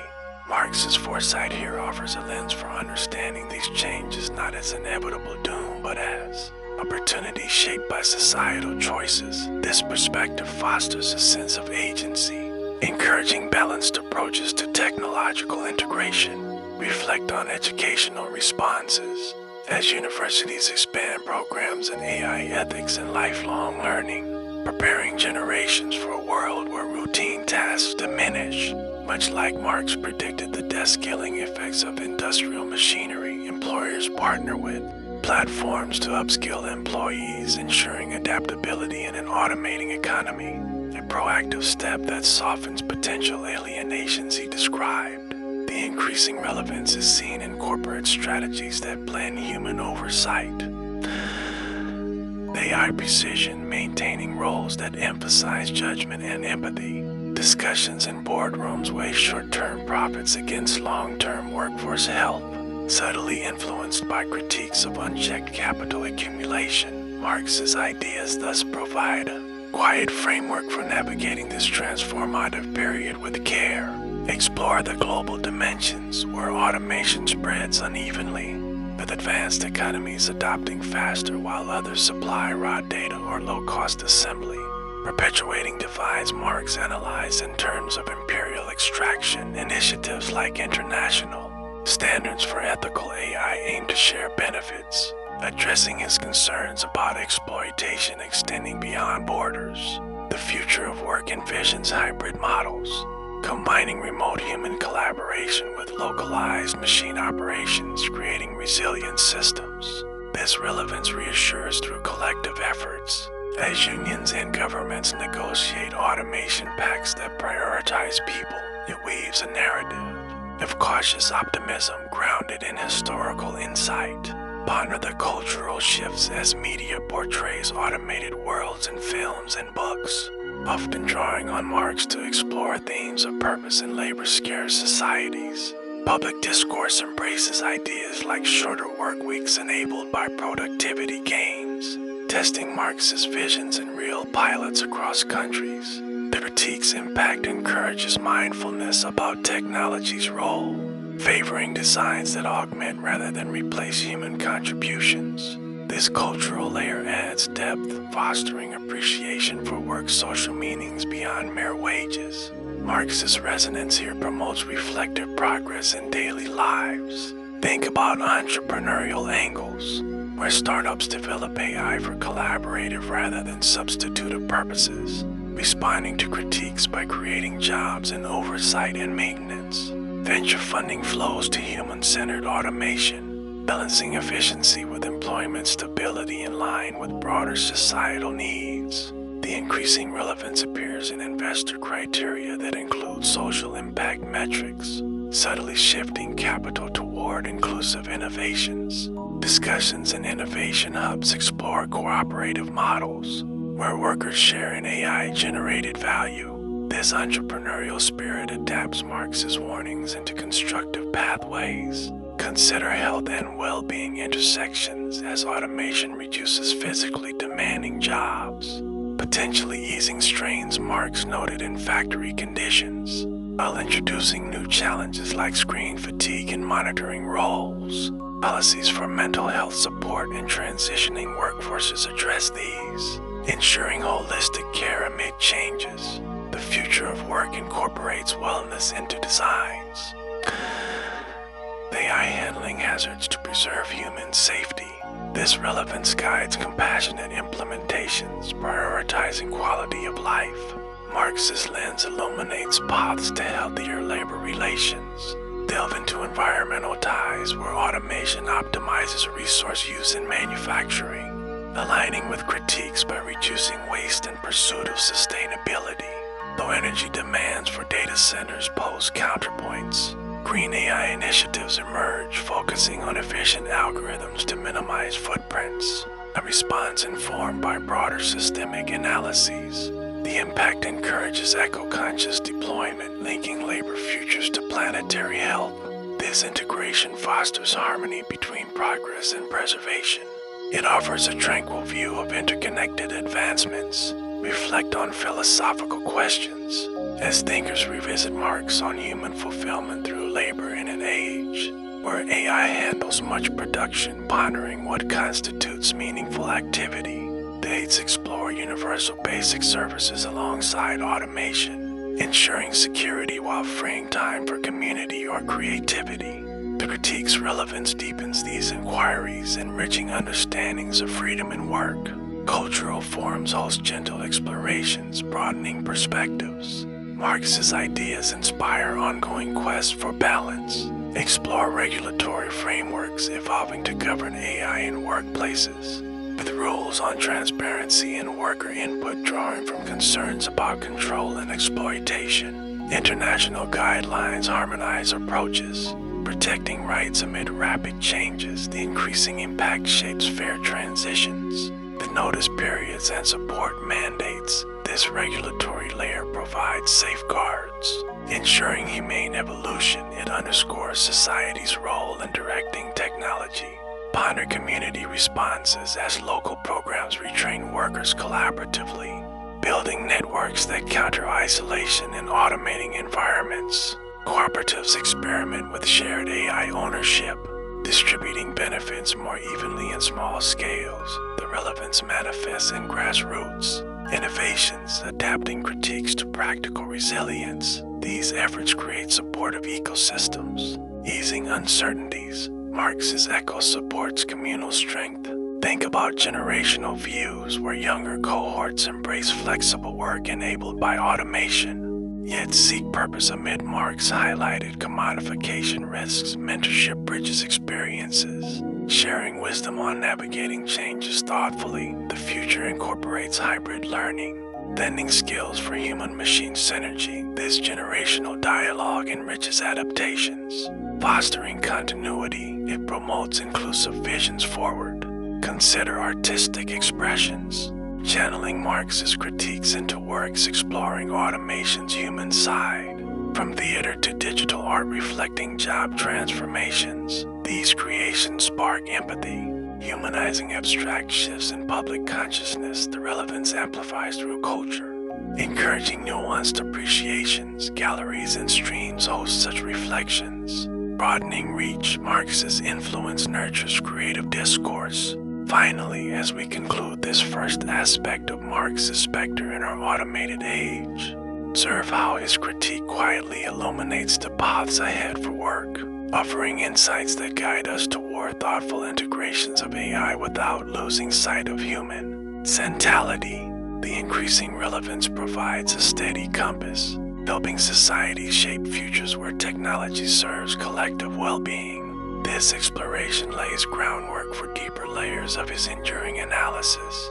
Let these reflections settle peacefully in your mind as we pause here, Easing into the second facet of Karl Marx's enduring critique, let us reflect on how the widening wealth gap in our contemporary world, coupled with rising demands for worker rights, subtly mirrors his profound analysis of class struggle and the inherent exploitation within capitalist structures.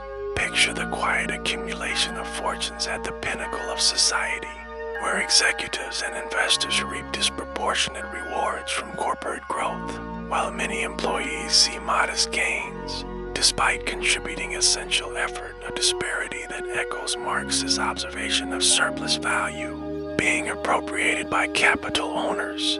In his framework, labor creates more value than it receives in wages, with the difference fueling capital's expansion, process visible today in stock buybacks and dividend payouts that enrich shareholders amid stagnant real wages for broad segments of the workforce. Demands for fair pay, union revitalization, protections against arbitrary dismissals arise as responses, reflecting the class dynamics he described, where workers organize to reclaim a larger share of the fruits of their toil. This growing gap does not erupt in sudden conflict but builds steadily, prompting thoughtful calls for reforms that address root imbalances without overturning the system entirely. Consider the data from recent reports showing how the top 1% captures an increasing portion of national income, a trend that aligns with Marx's prediction of capital concentration, leading to polarization between bourgeoisie and proletariat in modern guises. Worker rights movements, such as strikes for better conditions in logistics or tech sectors, embody his notion of collective action as a counterforce, seeking to humanize workplaces where profit imperatives often prioritize efficiency over well-being. The exploitation he analyzed appears in extended hours without commensurate compensation, justified by market competition, yet challenged through legislation for minimum wages or overtime safeguards.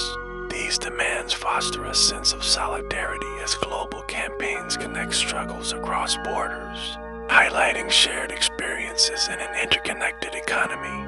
Marx's lens here offers a calm understanding, viewing these tensions as natural outcomes of systemic incentives rather than individual malice. Delve into corporate practices where performance bonuses for leaders dwarf average employee raises, illustrating Marx's surplus value extraction as companies leverage productivity gains, and from technology for owner benefits rather than broad distribution, advocacy for profit sharing or employee stock options emerges as a gentle pushback, echoing his ideas by proposing mechanisms to align interests and reduce class friction. The wealth gap widens quietly through asset appreciation, like real estate or equities held predominantly by the affluent, while wage earners face rising living costs, prompting policy discussions on progressive taxation to recirculate resources.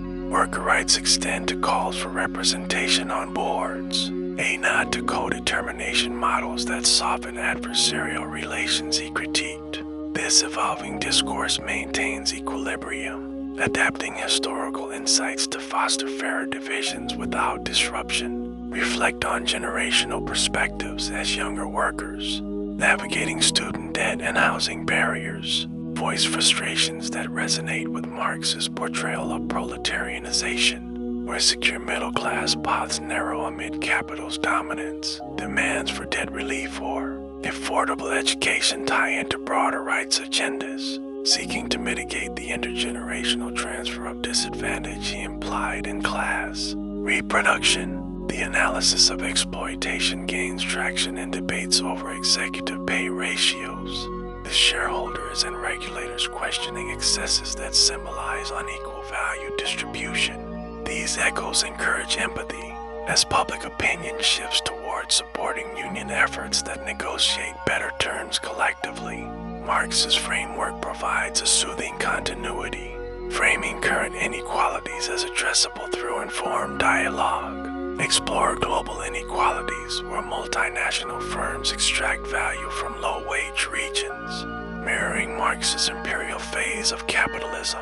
while local worker movements demand living wages and safe conditions in supply chains. Rights campaigns amplified through social platforms connect factory workers in Asia with consumers in the West, building awareness of shared exploitation threats. The wealth gap manifests in offshore accounts and tax havens, prompting international accords to curb evasion and redirect funds towards social programs. These demands reflect class struggle in diffused forms as coalitions advocate for global minimum standards without nationalistic divides. It is a measured global conversation, informed by his observations to promote equitable globalization. Ponder cultural representations, where documentaries and literature revisit Marx to contextualize billionaire accumulations against widespread precarity, humanizing the abstract forces of class dynamics. Worker rights narratives in media celebrate organizing successes, like contract wins that secure health benefits or parental leave, countering exploitation's quieter erosions. Growing Gap inspires philanthropic pledges, though critiques question their sufficiency compared to systemic redistribution Marx advocated. These cultural echoes foster reflection, encouraging societies to value labor's contributions beyond market valuations. His analysis thus enriches public understanding with gentle depth.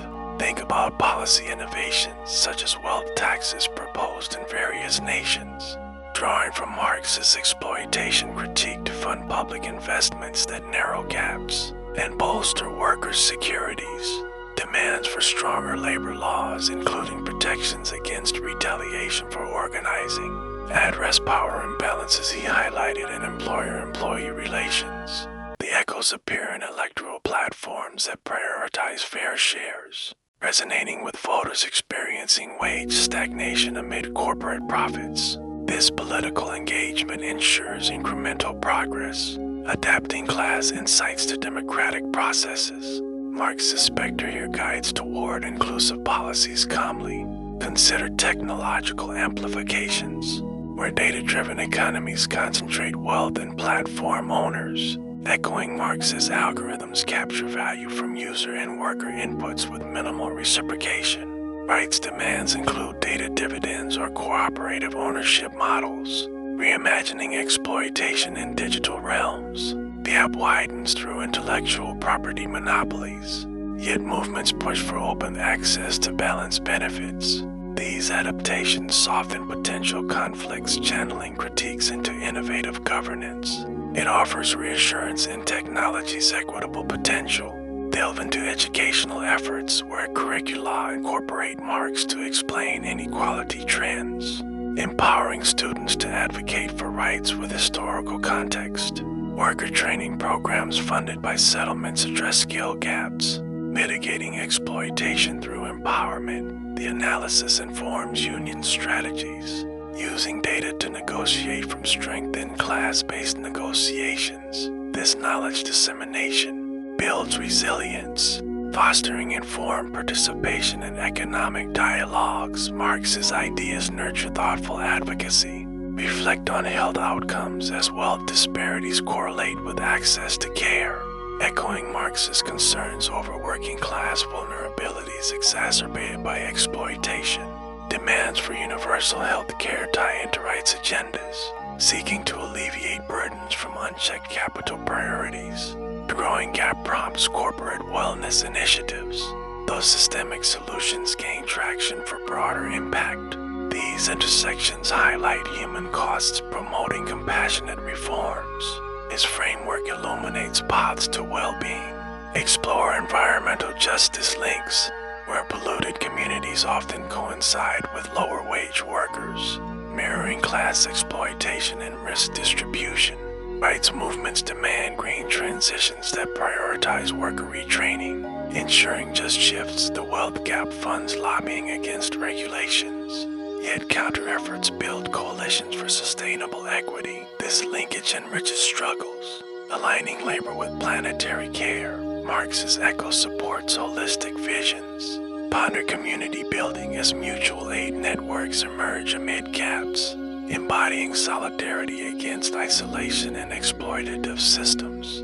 Demands for community benefits agreements and developments recapture local value, softening class divides. The analysis inspires cooperative enterprises, distributing surplus more evenly in small scales. These grassroots efforts create supportive webs, easing strains quietly. It fosters a sense of shared destiny. Think about measurement tools like inequality indices tracking Marx-inspired metrics, guiding policy to address gaps through targeted rights enhancements.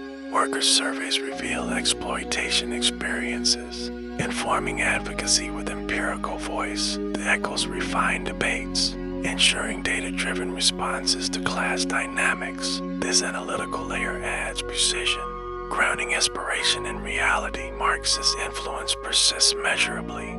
Consider artistic activism, channeling critiques into performances that dramatize wealth divides, sparking empathy and demands for change. Rights festivals celebrate labor histories, reinforcing class consciousness culturally. The growing gap becomes motif for reflection, encouraging societal introspection. These expressions amplify voices, humanizing abstracts gently. His specter inspires creative resistance. Finally, as we close this second exploration of Marx's relevance to wealth gaps and worker rights, notice how his analysis of class struggle and exploitation quietly underscores current demands for fairness, transforming disparities into catalysts for balanced progress. The echoes provide a steady guide, helping societies navigate inequalities with empathy and resolve. This facet deepens our appreciation of his enduring presence in economic discourse. Gliding now into the third and final aspect of Karl Marx's resonant critique, let us contemplate the contemporary conversation surrounding the precariat, a term for those in precarious, unstable employment, and how the gig economy embodies its concepts of alienation and pervasive job insecurity in our digital age. Imagine the soft glow of a smartphone screen in the quiet hours, where a driver accepts ride requests or a freelancer bids on tasks. Each notification a reminder of work that arrives unpredictably, without the steady anchors of traditional employment that Marx saw as already strained under capitalism. In his view, alienation occurs when workers are detached from the projects of their labor, from the process itself, and from their own human potential. A disconnection amplified today as platform algorithms dictate schedules, ratings determine opportunities, and personal effort feeds distant corporate profits. The precariat lives with this heightened insecurity. Benefits like health coverage or retirement plans remain elusive, echoing Marx's portrayal of the proletariat's vulnerability to market whims. These debates unfold gently in forums and reports, examining how gig work offers flexibility yet often trades it for stability, inviting reflections on reclaiming agency in labor's evolving forms.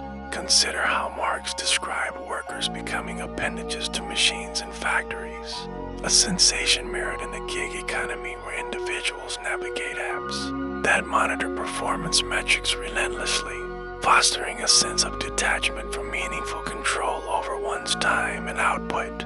Drivers or delivery workers, for instance, experience alienation as their routes are optimized by software, turning personal judgment into compliance with impersonal directives.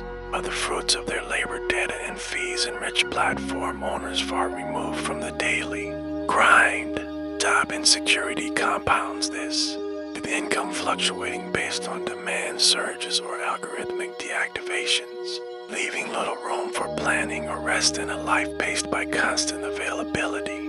Discussions around the precariat highlight these experiences, advocating for portable benefits or minimum guarantees to soften the edges of this modern fragmentation. Marx's lens provides a quiet clarity, framing these challenges as extensions of systemic tendencies rather than isolated misfortunes. Delve into the social dimensions where the precariat often includes young people, immigrants, those transitioning careers, groups that navigate gig platforms for survival while feeling estranged. From collective bargaining power that traditional unions once provided, alienation deepens as work becomes atomized, with interactions limited to digital interfaces rather than communal shop floors. Marx analyzed, reducing opportunities for solidarity amid shared struggles. Insecurity manifests in the absence of paid leave or protections against sudden platform changes, creating a background hum of anxiety that permeates daily decisions. From budgeting to family planning, contemporary debates propose classifications of gig workers as employees to access rights, subtly addressing Marxist concerns by rebuilding connections between labor and its rewards. This perspective encourages thoughtful reforms, weaving security back into the fabric of flexible work without stifling innovation.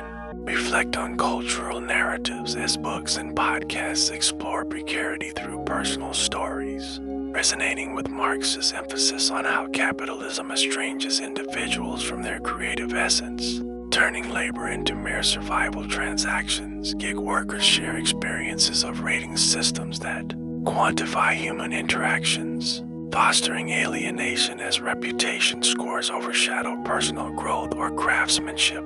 The debate views this insecurity not as personal failing but as structural, prompting calls for data transparency or cooperative platforms where participants share governance. These conversations foster empathy, recognizing the human need for stability amid economic shifts that echo historical patterns. Marx documented, his analysis offers a soothing framework, helping societies envision paths toward less alienating forms of work. Explore policy responses, such as experiments with gig worker funds or classification laws in various regions, designed to mitigate insecurity by providing safety nets that counteract the detachment. Marx critiqued in Wage Labor. Alienation is addressed through initiatives promoting skill, ownership, allowing workers to build portable credentials rather than platform-locked profiles. Precariat's voice grows in advisory councils, influencing regulations that humanize algorithms and ensure fair surge pricing or dispute resolutions.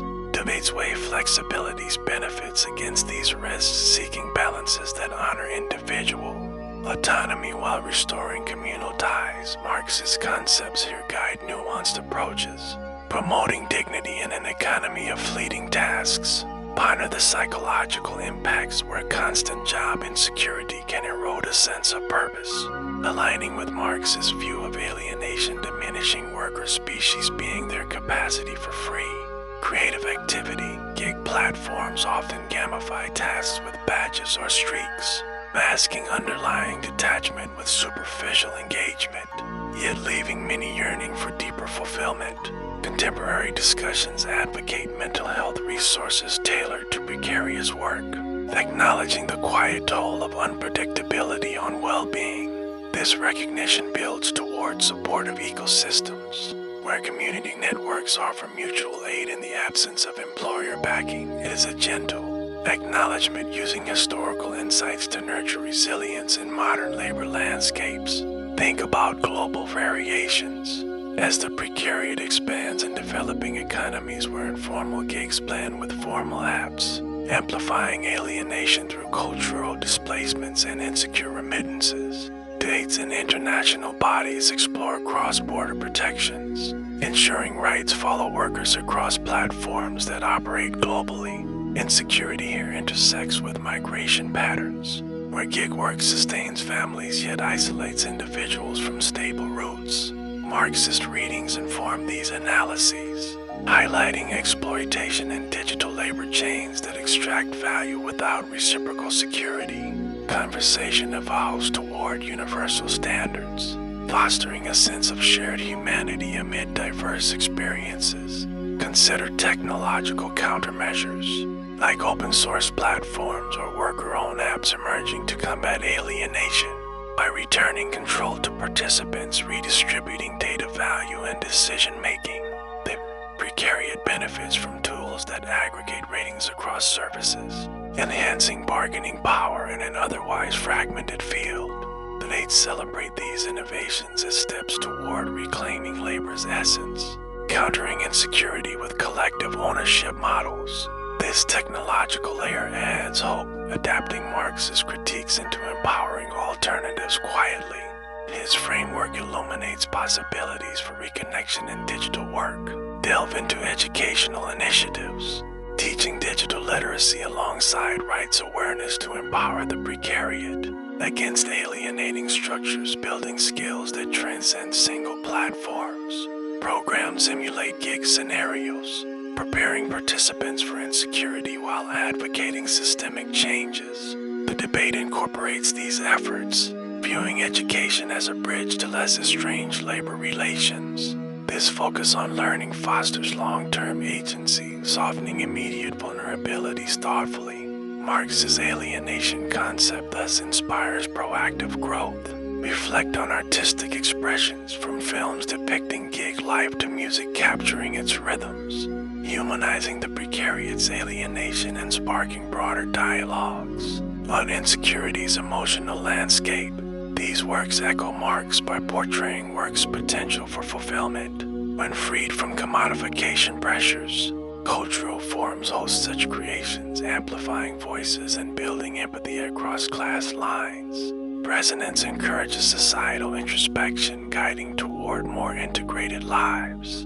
It weaves creativity into critiques gently, explore community formations, where precariat groups organize online cooperatives or local support circles, countering isolation with solidarity that rebuilds connections Marx saw eroded by capitalism. Insecurity prompts shared resources like emergency funds, easing individual burdens through collective care. Debates highlight these as models for scaling, integrating into policy for broader impact. This grassroots layer restores human ties, addressing alienation at its roots calmly.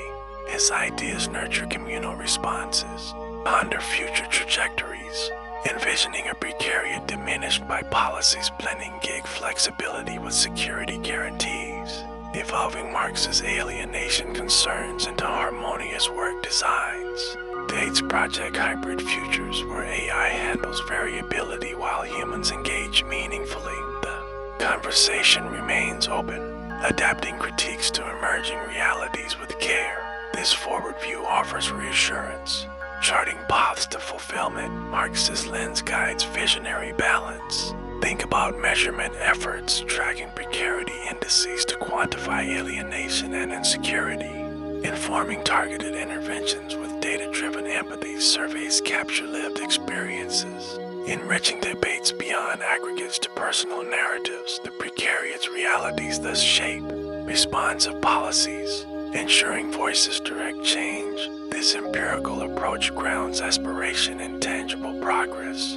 It promotes accountable evolution. Consider intergenerational dynamics as older workers transition into gigs amid retirement shortfalls, blending experiences with younger natives to enrich precariat dialogues on long-term security. Mentorship flows both ways, fostering understanding across life stages. Debates incorporate these perspectives, advocating life cycle protections against alienation's cumulative effects. This inclusive view strengthens collective advocacy quietly. Marx's framework embraces diverse journeys. Finally, as we bring this exploration of the precariat and gig economy through Marx's lens to a close, notice how his concepts of alienation and job insecurity quietly illuminate current debates, offering insights that guide us toward more connected and secure forms of work in our evolving world. Contemporary precariat stands as a reminder of enduring tensions, yet also as a catalyst for thoughtful reinventions that honor human potential. This third aspect completes our journey through Marx's specter in segment 4, inviting a moment of serene reflection on labor's quiet transformations. Let these ideas settle peacefully in your thoughts as we conclude this segment. Marx's echoes fading softly into the background.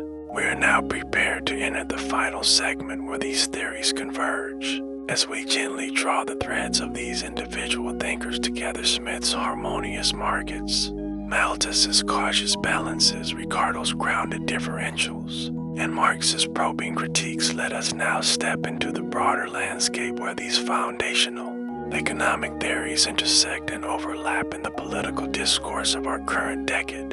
Imagine the quiet hum of parliamentary chambers and online policy forums in the 2020s, where lawmakers and commentators draw upon competing ideas to frame debates on everything, from inflation controls to climate investments, blending free market optimism with calls for equitable interventions. Smith's invisible hand often underlies arguments for deregulation and entrepreneurship as engines of growth. The Malthusian echoes surface in discussions about sustainable resource allocation amid expanding global needs. Ricardo's comparative advantages inform trade negotiations and industrial strategies. Yet Marx's specter lingers in conversations about wealth redistribution and labor protections to counter deepening inequalities. This simultaneous shaping creates a rich, multifaceted dialogue, where no single theory dominates but each contributes subtle hues to the canvas of modern economic policy, fostering a discourse that evolves thoughtfully without abrupt resolutions. Consider how these theories converge in debates over fiscal stimulus packages, where Smith's pursuit of individual prosperity supports tax cuts to spur spending, yet Malthus' inspired concerns about long-term sustainability advocate for targeted green investments to prevent resource overstrain. Politicians on various sides reference Ricardo to justify specialized national industries in global competitions, while Marxist analyses highlight the need for worker safeguards to ensure that growth benefits reach beyond elite circles. The political discourse in the 2020s thus becomes a general weaving of these voices, as think tanks and media outlets present hybrid proposals that balance market freedoms with social safety nets. This interplay avoids extremes, allowing policies to adapt to real-world complexities like technological disruptions or geopolitical shifts. It offers a reassuring continuity, showing how historical wisdom informs contemporary decisions in measured ways. Delve into specific policy arenas, such as healthcare reforms, where Smith's market efficiency arguments favor competition among providers to lower costs, contrasted with Marx's emphasis on class access pushing for universal systems that mitigate exploitation risks. Malthusian threads appear in budgeting for population health amid aging demographics, while Ricardo's rent concepts critique unearned profits in pharmaceutical patents, advocating for fairer pricing mechanisms. The discourse shapes electoral platforms, the parties blending these elements to appeal to diverse constituencies seeking both opportunity and security.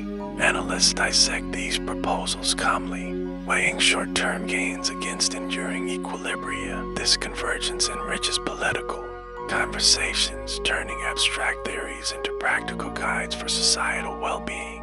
Reflect on international forums like G20 summits in the 2020s, where leaders navigate trade tensions by invoking Ricardo's advantages to promote mutual specialization, tempered by Malthusian warnings on environmental limits that call for cooperative sustainability.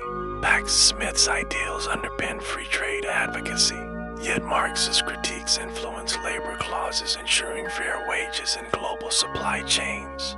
The shaping is evident in joint statements that harmonize growth targets with inequality reductions, creating policies that reflect a synthesis rather than singular dominance. These discussions proceed with diplomatic poise, building consensus through shared recognition of interconnected challenges. Marx's presence ensures equity remains a quiet priority amid market-driven agendas. Explore domestic budget debates where competing theories inform allocations for infrastructure, with Smith's prosperity through exchange supporting public-private partnerships, while Malthus echoes advocate prudent investments in resilient systems. Ricardo's insights guide regional development funds toward comparative strengths, and Marx's lens pushes for job creation programs that address alienation in transitioning sectors. Political discourse in parliaments integrates these, crafting bills that stimulate economies while safeguarding vulnerable groups. Commentators highlight the balanced approach, noting how it prevents ideological gridlock. This simultaneous influence fosters adaptive governance, responsive to the decade's unique pressures. Ponder the role of media in amplifying these collisions, as opinion pieces and broadcasts reference Smith for innovation narratives, Malthus for cautionary tales on growth limits, Ricardo for trade realism, and Marx for social justice appeals. The 2020s discourse thus educates publics gently, encouraging informed participation in democratic processes.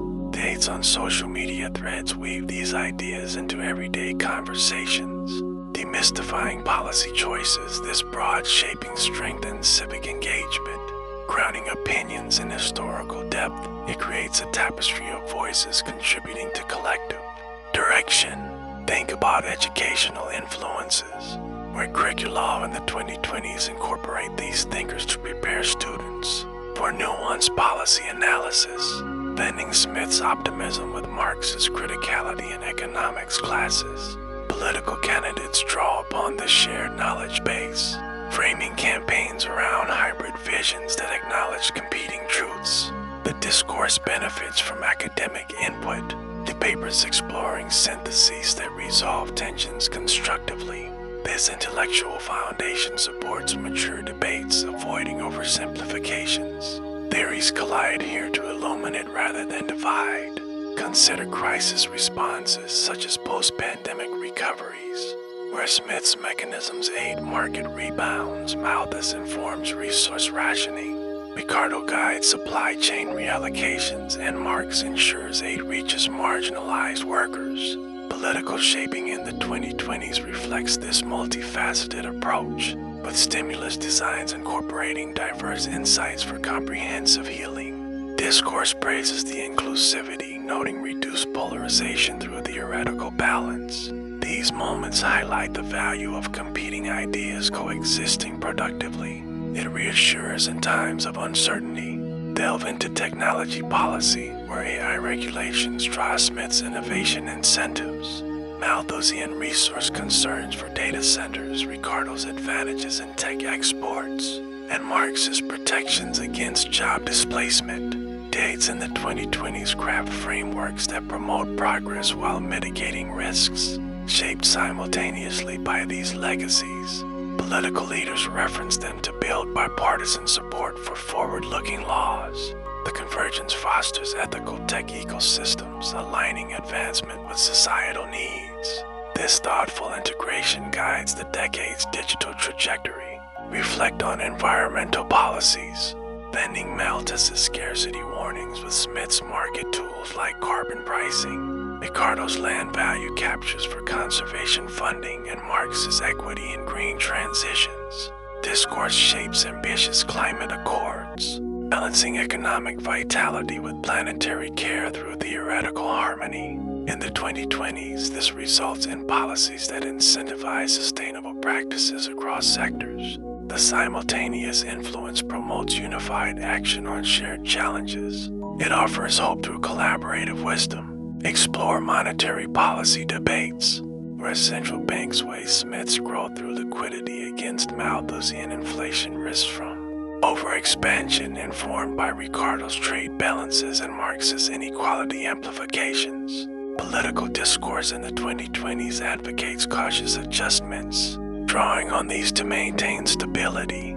Decisions reflect nuanced understandings, preventing boom-bust cycles gently. This shaping ensures resilient financial systems amid global fluxes. Theories provide steady anchors in economic stewardship. Ponder cultural policy supporting arts and media with Smith's creative markets.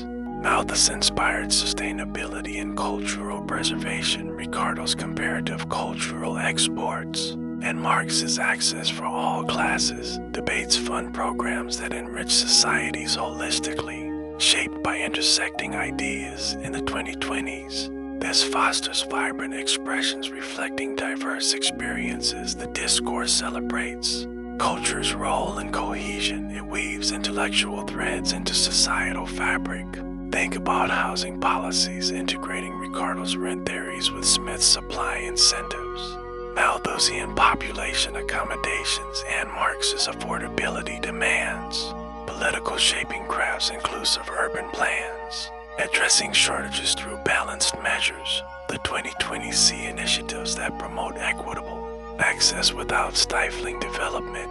This convergence builds livable communities thoughtfully. Competing theories harmonize for common good. Consider education reforms, blending opportunity from Smith, resource prudence from Malthus, specialized training per Ricardo, and equal access via Marx. Discourse in the 2020s invests in systems that empower all, shaping policies for lifelong learning.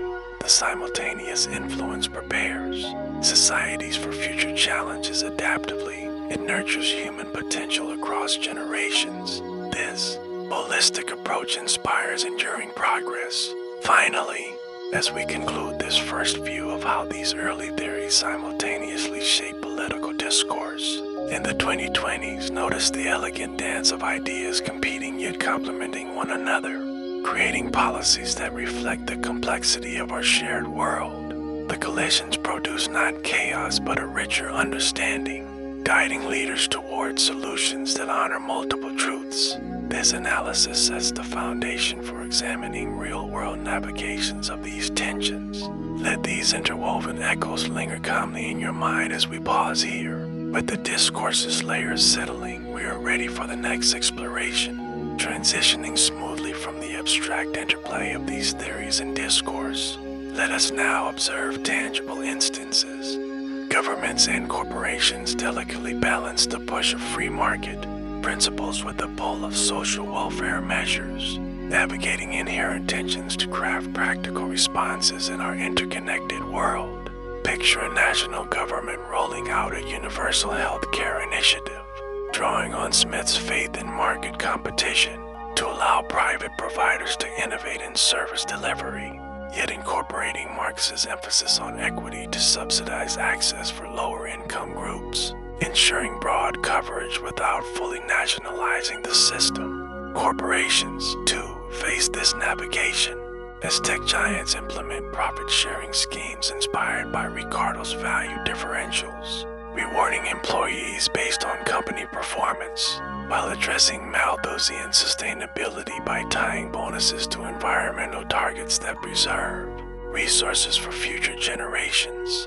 In these examples, the tension manifests as a quiet negotiation, where free market ideals encourage efficiency and growth, but social interventions temper excesses to prevent disparities that could undermine stability.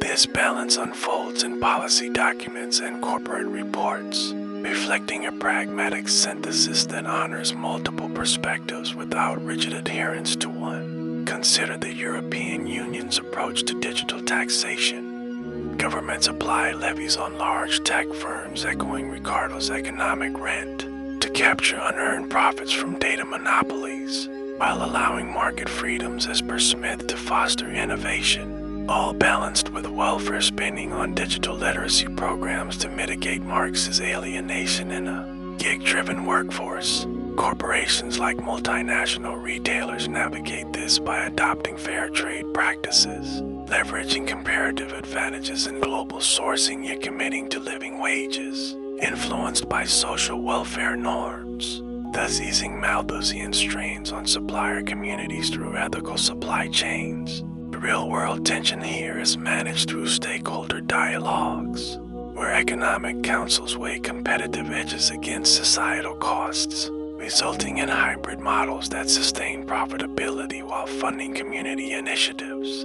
Governments enforce transparency rules to ensure corporations don't exploit loopholes, creating a framework where market dynamics coexist with protective measures.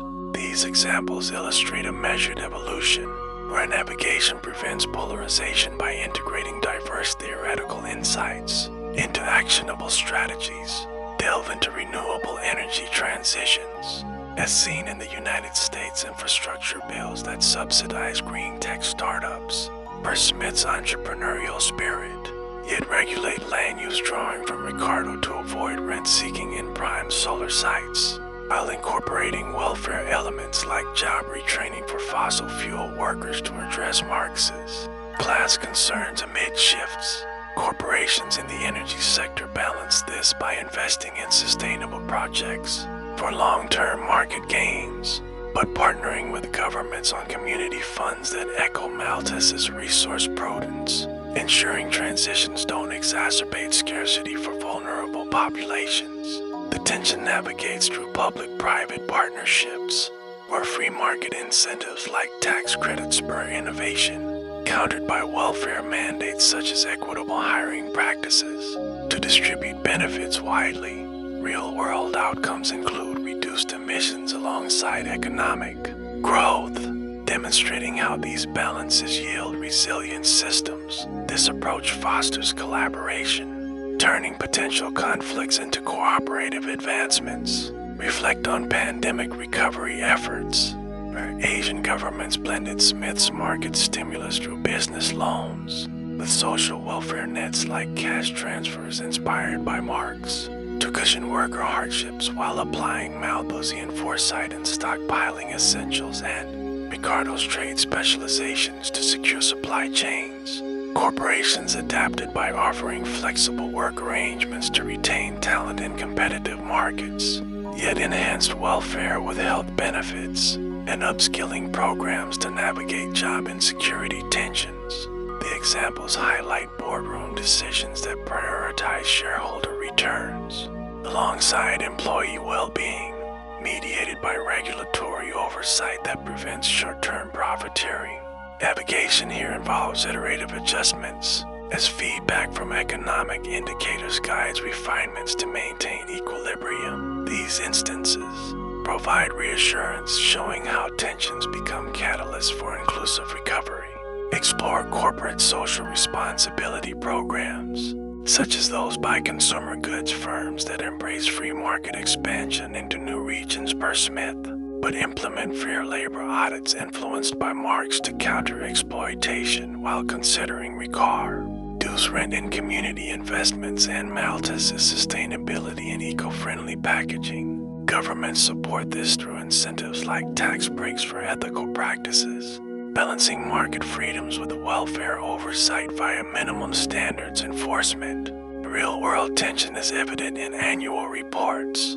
Profits are justified alongside impact metrics that address societal needs. Navigation relies on multi-stakeholder forums, ensuring voices from workers to investors shape outcomes. This integrated method builds trust, transforming business into forces for broader good.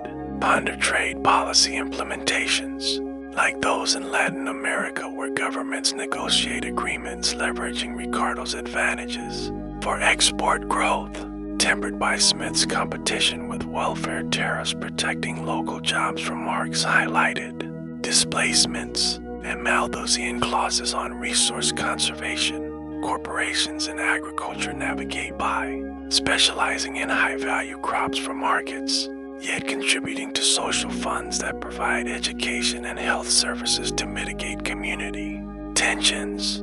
The examples show supply chain audits that balance cost efficiencies with fair wages, preventing market-driven inequalities.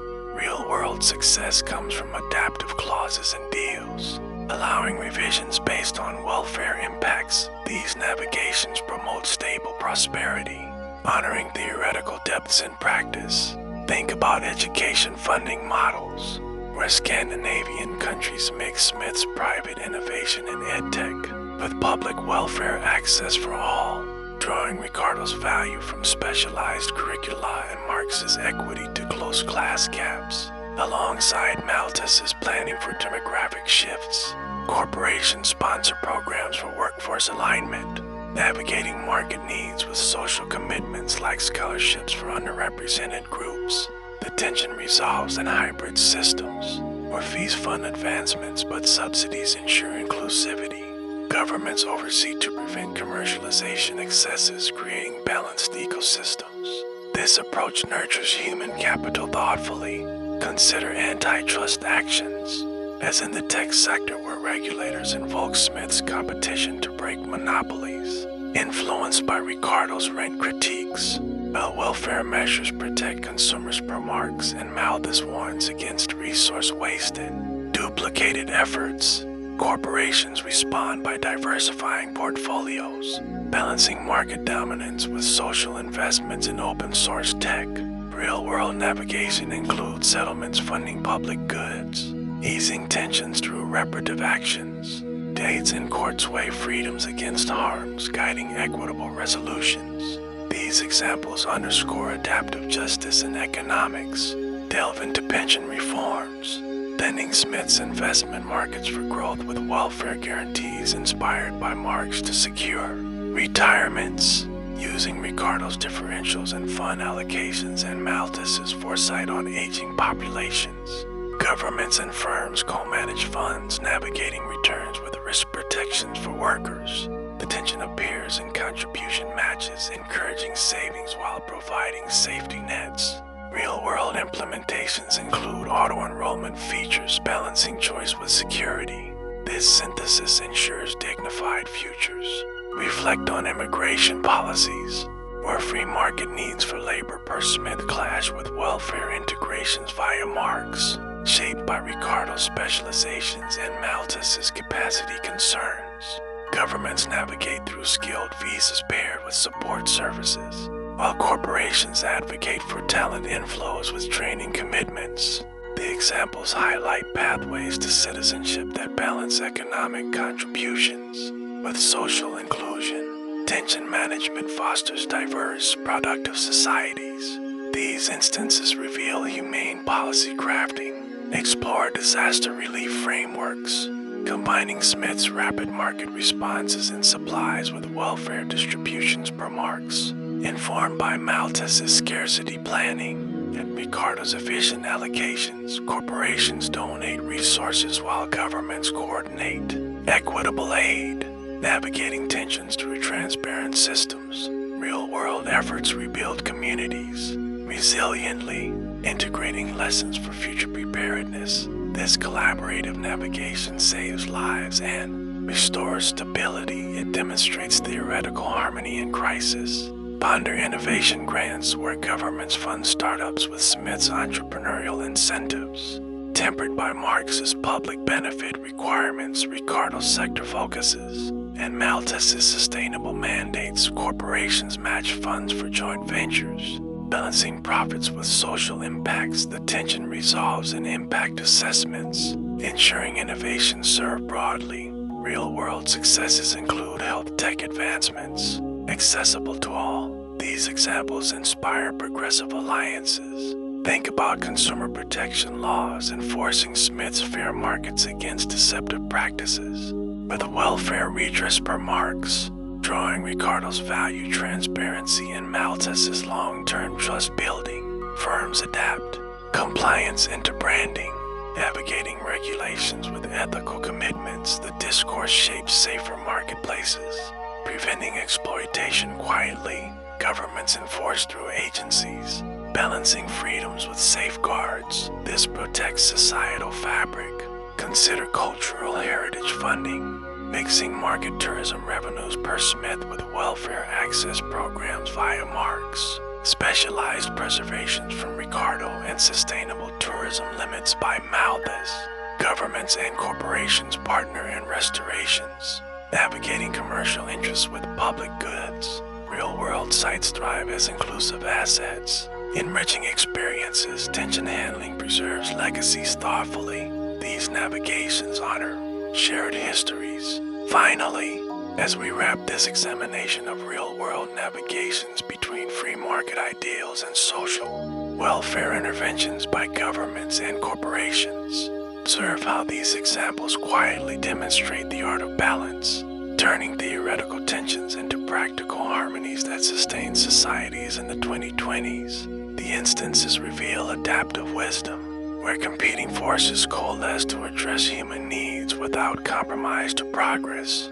This second aspect deepens our appreciation for the nuanced application of early economic theories in everyday governance and business. Let these practical reflections settle gently in your thoughts as we pause. With these navigations in view, we are prepared for the concluding thoughts.